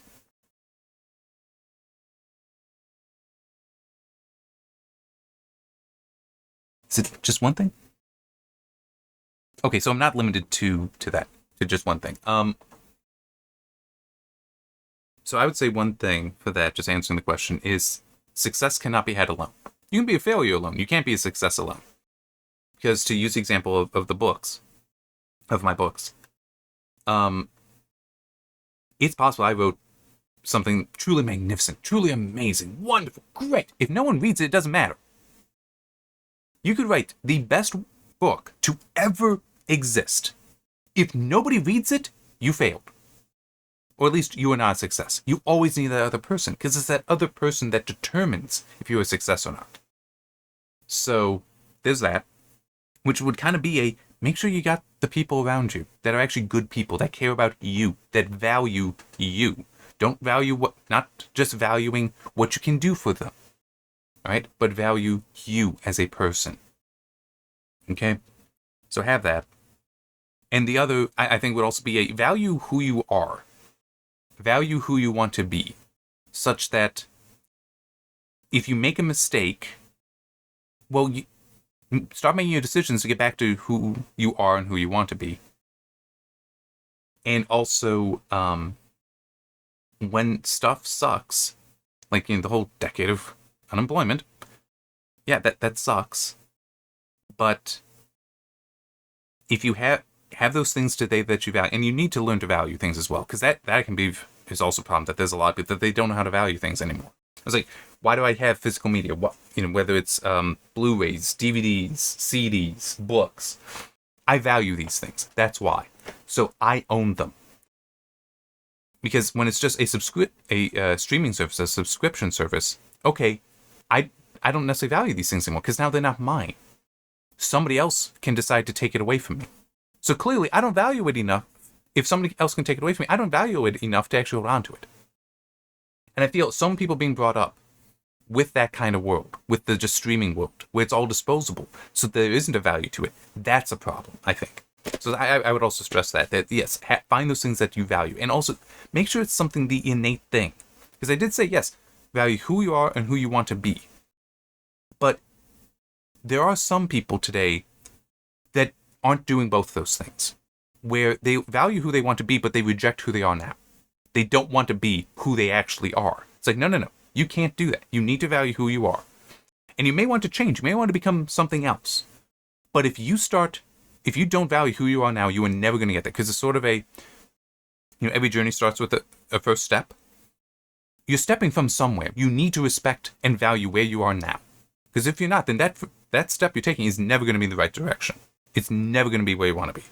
Okay? It doesn't matter how much you value that thing and how much you try to get that. If you are not starting from a position that you already value, you're not in it. It's going to be bad. You're not going to get there. And it's going to be a false journey, I think is potentially a better way to put it. So yes, you need to value who you are right now. There can still be things about you that are imperfect, things that you don't like, but there's still value to you. There's value to the person you want to be. Good. That gives you a direction and gives you a reason to make decisions, to turn yourself constantly, practice turning yourself constantly to that person you want to be. Keep that up. But you need to value who you are. That you always need to start from there. And if you're trying to turn yourself, I guess another way to put it is you can't turn yourself to who you want to be if you don't know where you are. Because you can't turn in the right direction. I'm just trying to think, do I want to... I can, it's just do I want to move on as well. When you're unemployed for a long time like I was, you get very frustrated and very angry, and I definitely was. While editing Failure, I was thinking about just the future of that story. So, like, The Children Many Gifts, its sequel. And I actually put the line in there. And it does make more sense for it to be in there than Failure. Concerning the main character of Failure, Sam. But when I was thinking about him, I was thinking about, who he wants to be. I was thinking that. And what came to me is he wants it to be... what he wants is so that when he dies, it can be said of him, he was a good man, a good husband, a good father. That's what he wants. But for him, because of how his life has been for Failure, he's not achieving that. He's lost hope for that, and he's even given up wanting it. That's how bad it is for him. But anyway, when I had that thought, I realized that's also what I want. And once I had that thought, that turned me then. That changed me. Because all that anger that I had in me, and hatred as well, from the frustration of being chronically employed, it's all still there, but it calmed. It calmed tremendously, and I felt that. Because I can't achieve that. I cannot achieve that which I want, and still have that. So, but I still need to value who I am. I need to value my experiences, which some of those experiences, yes, brought me to that. Brought me to have that anger within me. But it's still, by having that vision now, having that image of what I want, that turns me there. And if I'm ignoring that ocean of anger, then that ocean is still there. Now, true, it is still there, but it's like, it's calm, and I feel that calm. It also comes out sometimes. I definitely feel that. But if I were to ignore it, then that means it might not be calm. That I'm just trying to escape it without even knowing what it is. I cannot deny its existence. And that's part of the whole, you need to value who you are, even the bad stuff. You still need to have value for it. You can want it to change, but if you don't value it, if you don't recognize it, you're never going to get there. You're never going to get to where you want to be. Because every step towards that is a false step, because you're not coming from the right place. Okay. Moving on. Okay. What's this next one? Okay. Calamity Club novel. There.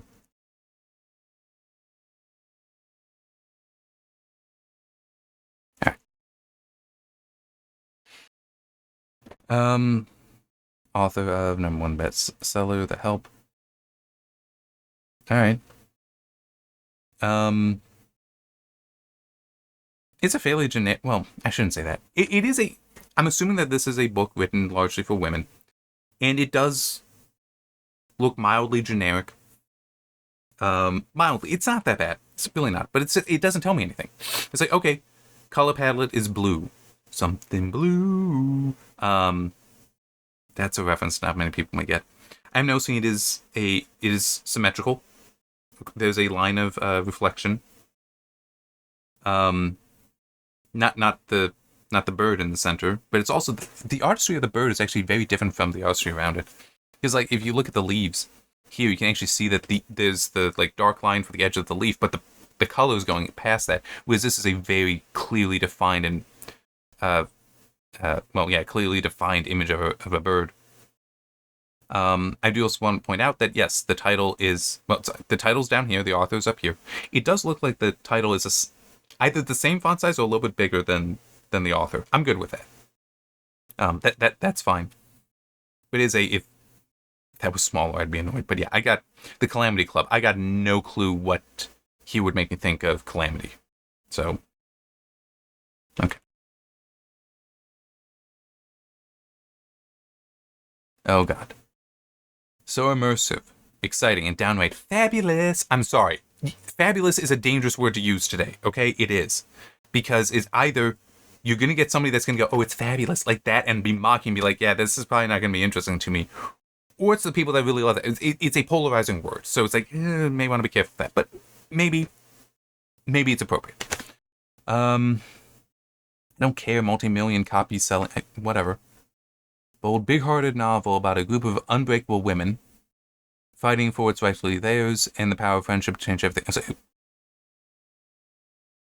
I'm curious what's rightfully theirs. What are you referring to? Because there's some people who say, that's rightfully mine. It's like, no, it's not. You didn't buy it. You didn't work for it. You did not make that. I mean, there's some people that's how they think. So it's... Oxford, Mississippi, 1933, abandoned by a mother on Christmas Eve. 11-year-old Meg Lefleur has learned the hard way to rely on no one. What happened to her father? Now one of the unadoptable big girls at the Lafayette County Orphan Asylum, she fights each day to keep her spirit unbowed. Okay, where's her father? Bertie Calhoun, unmarried and outspoken, has come to Oxford to ask her socialite sister to help put the struggling family she's left behind. Okay. But as the depression tightens its grip, Bertie discovers her sister's seemingly charmed life is a tapestry of lies. Yeah, fine. Then Bertie encounters Charlie, a woman running low on luck with little left to lose.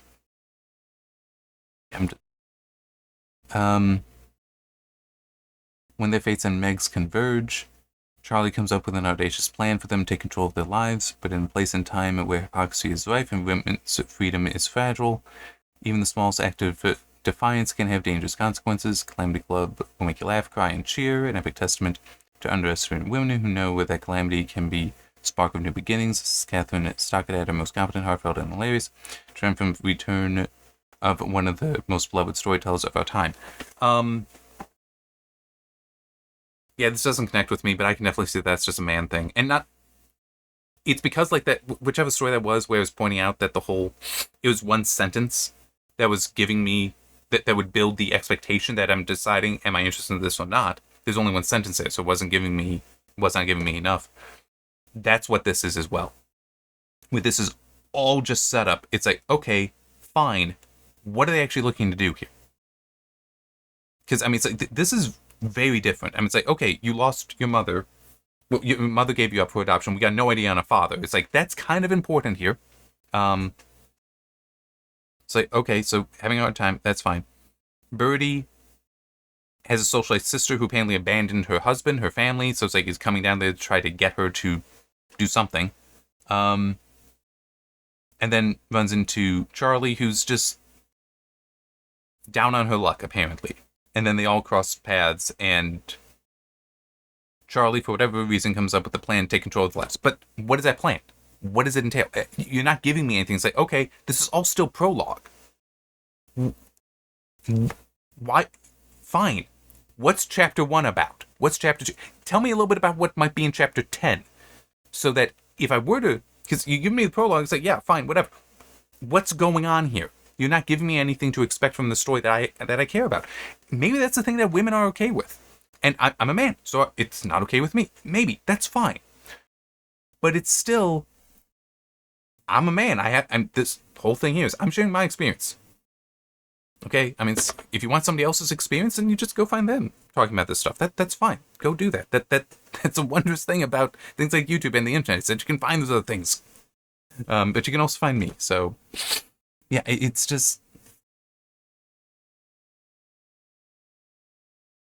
I don't, I mean, it's like, fine, you're talking about how, in a place and time where hypocrisy is rife and women's freedom is fragile, even the smallest act of defiance can have dangerous consequences. It's like, okay, yeah, but you're also talking about the Roaring Twenties, technically, because it's like we're about to get to, hang on, as the Depression tightens. Okay, so you just had the Roaring Twenties, where you had flappers. I mean, let's be real.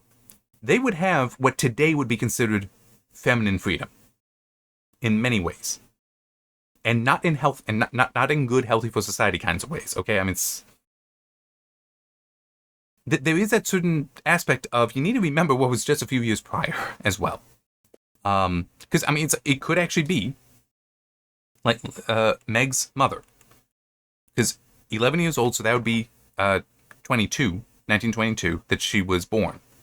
So that's towards Roaring 20s. Maybe her mother was a flapper that attached herself to a man who got her pregnant, would not marry her, and so there is no father in the picture. Could be something like that. It's like, okay, that's interesting. So now say, how is she going to get through this? Is she going to potentially try to find that father? And like, that's okay. Now I got expectation. There's nothing of that here, though.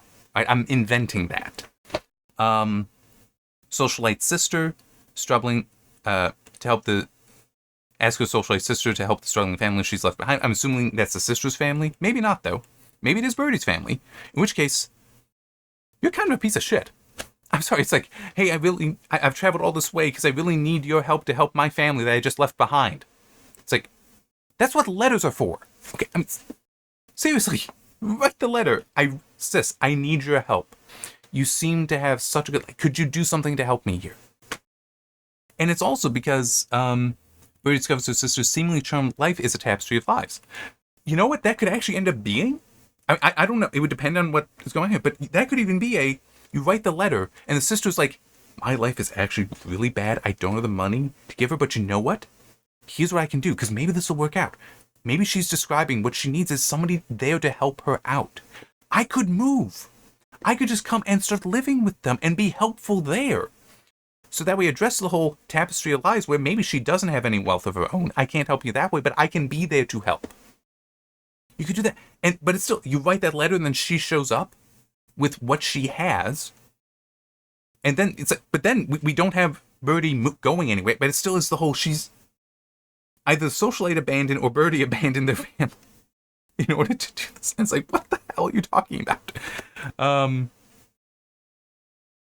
The only one of these that actually seems like kind of normal is Charlie. It's like a woman running low in luck, so just down on her luck. It's like, okay, she might be a normal, well-adjusted person that's just having a hard time. Whereas Meg, it's like, okay, where's her father? Why is she abandoned? It's like, she has a backstory we need to know more about. Birdie and her sister, backstories that we need to know more about. Charlie's like, okay, she's just might be a normal woman, so not much of a backstory there. It's, just normal. And that, it's like, but, okay, but this is all still prologue. Ah, man. And with the whole women's freedom is fragile, I wish, I don't even know what I would look for it, honestly, a book talking about this stuff. But I am really enjoying going through and reading nonfiction, because I leave the fiction, I predominantly will read fiction for the assigned reading videos and written reviews.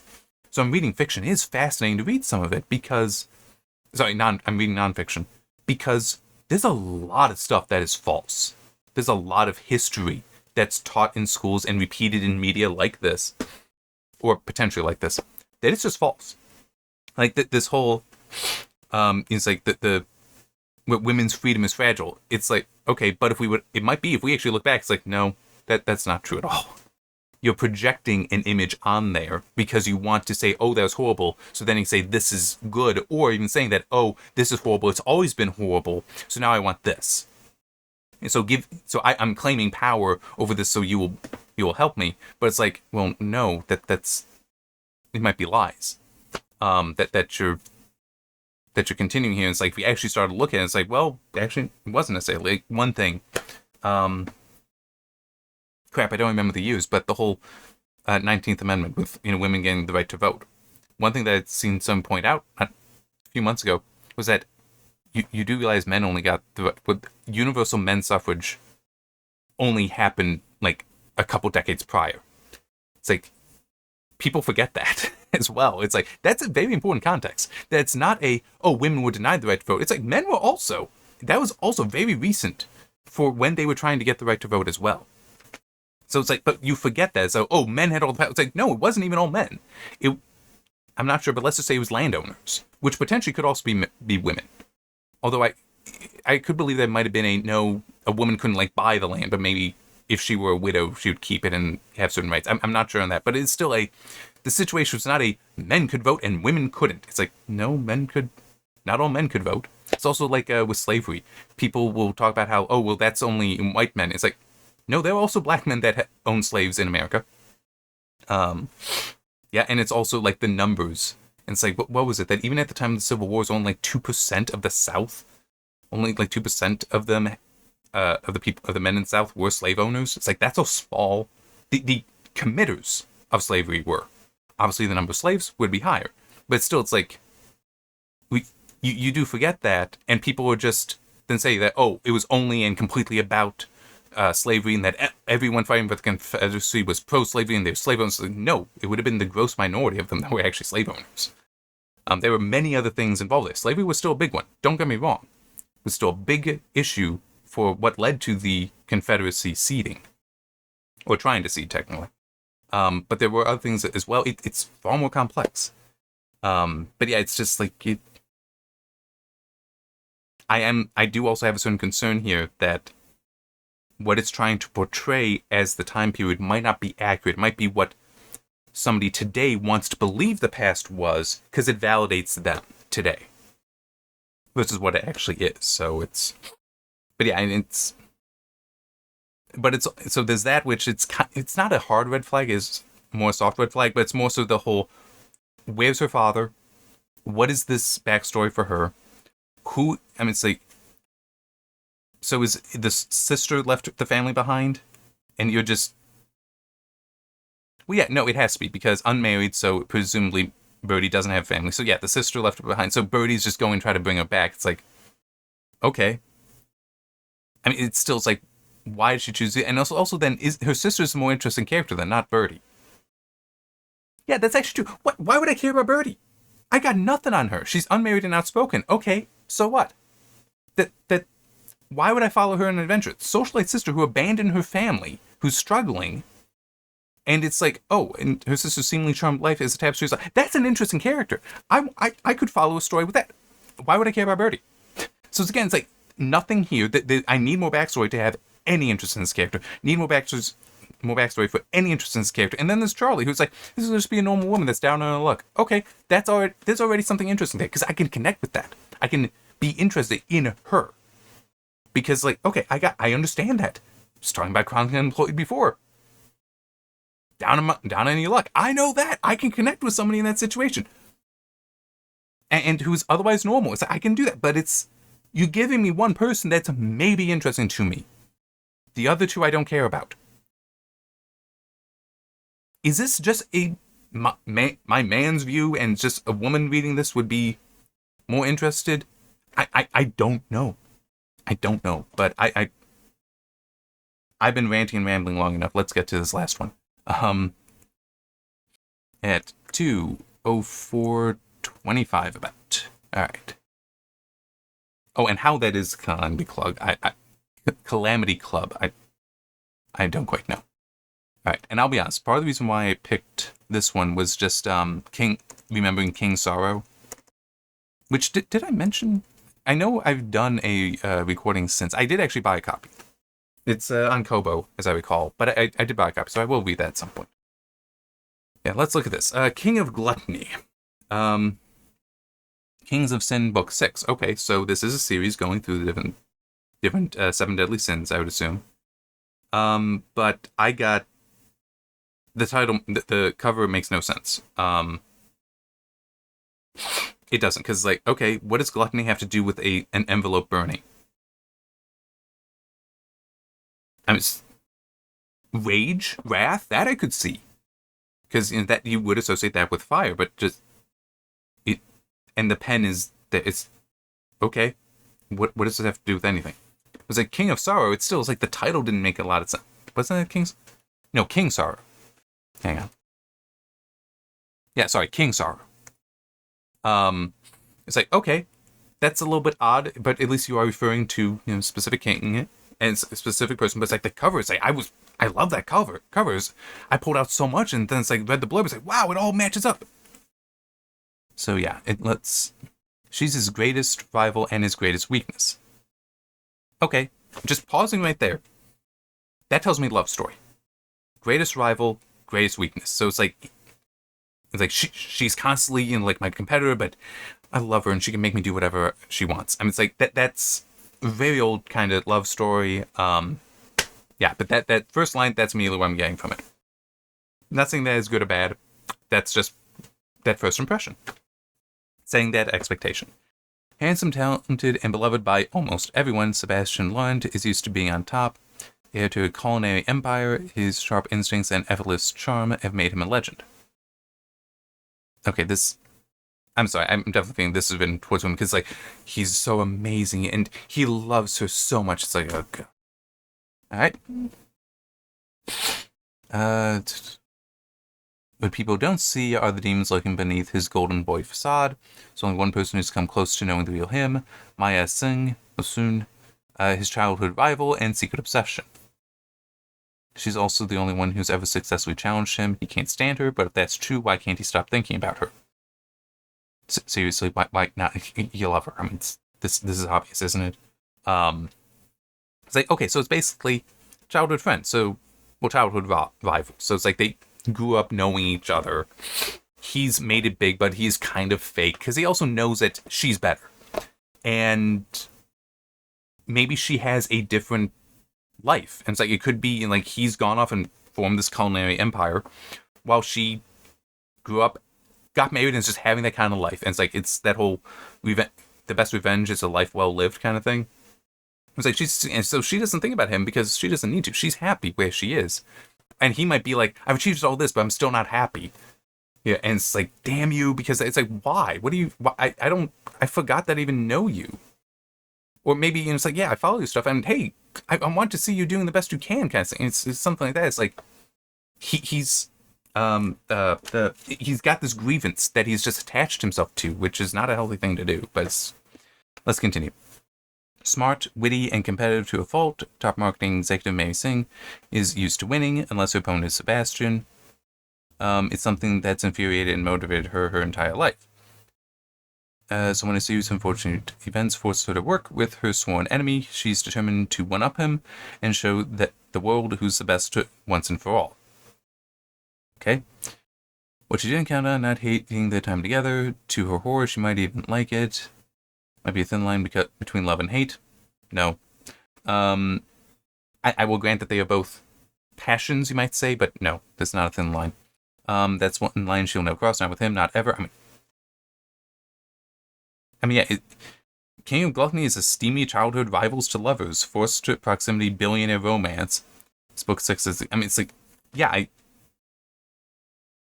I figured this out from the first line.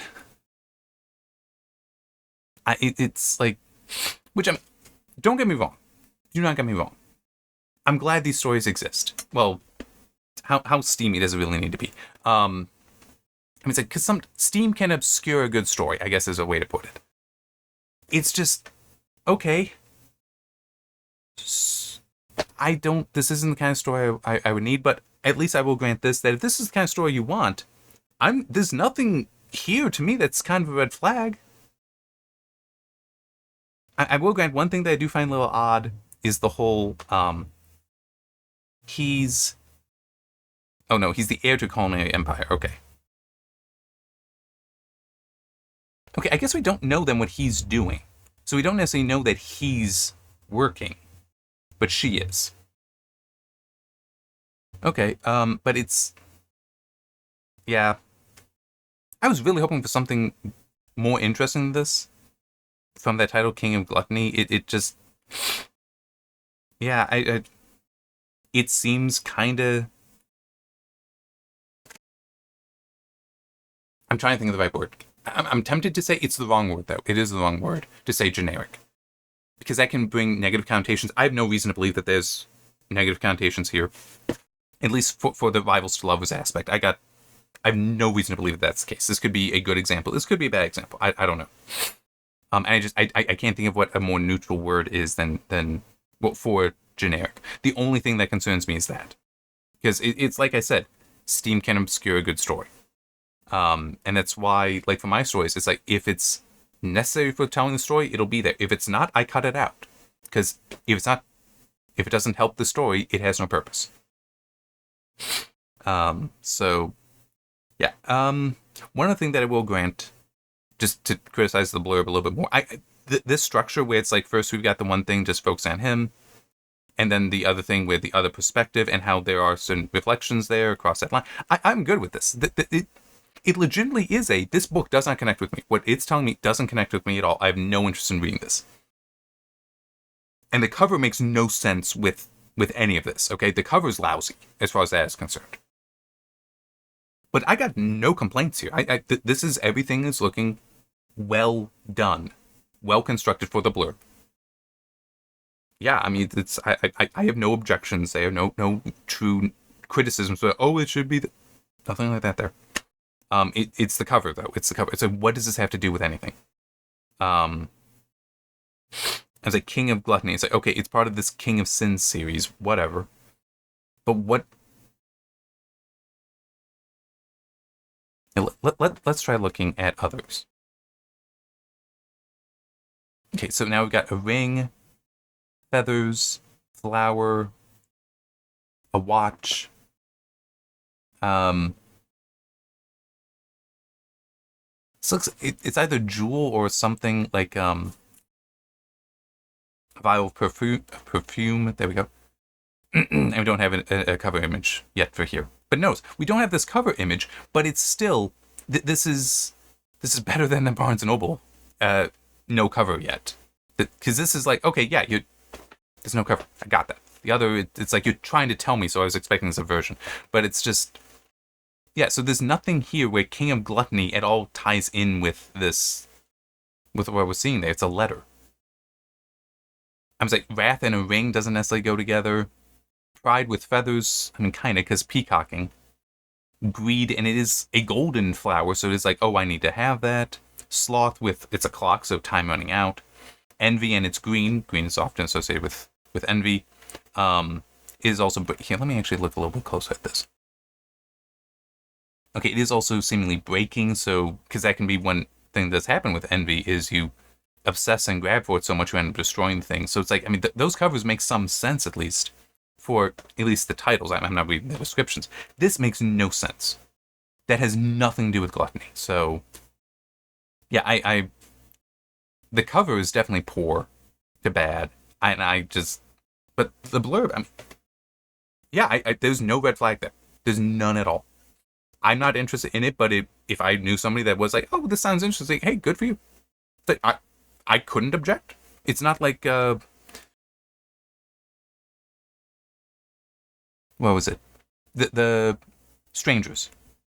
It's not like Strangers from earlier, where it's like, hey, you do know that half the story is missing, that the blurb is only telling half the story, and it's the side that it might be the polemic, where it is attacking the husband. Say, I don't know, and that's the blurb is like that. So say I've got nothing like that here, where it would be like, let me point this out to you, and maybe you'll change your mind. I got nothing like that here. It's just, yeah. All right. So yeah, I gotta stop this. Oh man, this went a lot longer than I meant it to.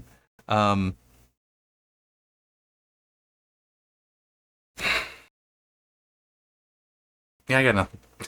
I'm just thinking, were any of these something that I would actually be kind of interested in? The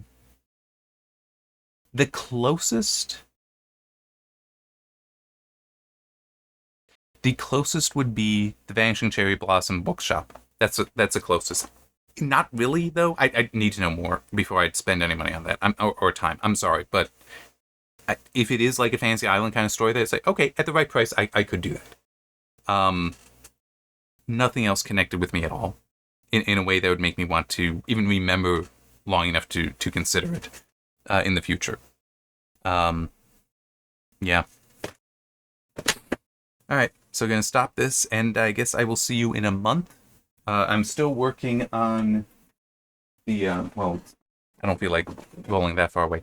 Still working on the Ripperverse Omnibus review.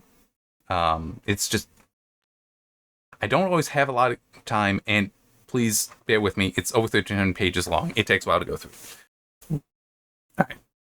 But yeah, so hopefully I will have that done before too long. But I mean, I think I'm only about halfway through this so much.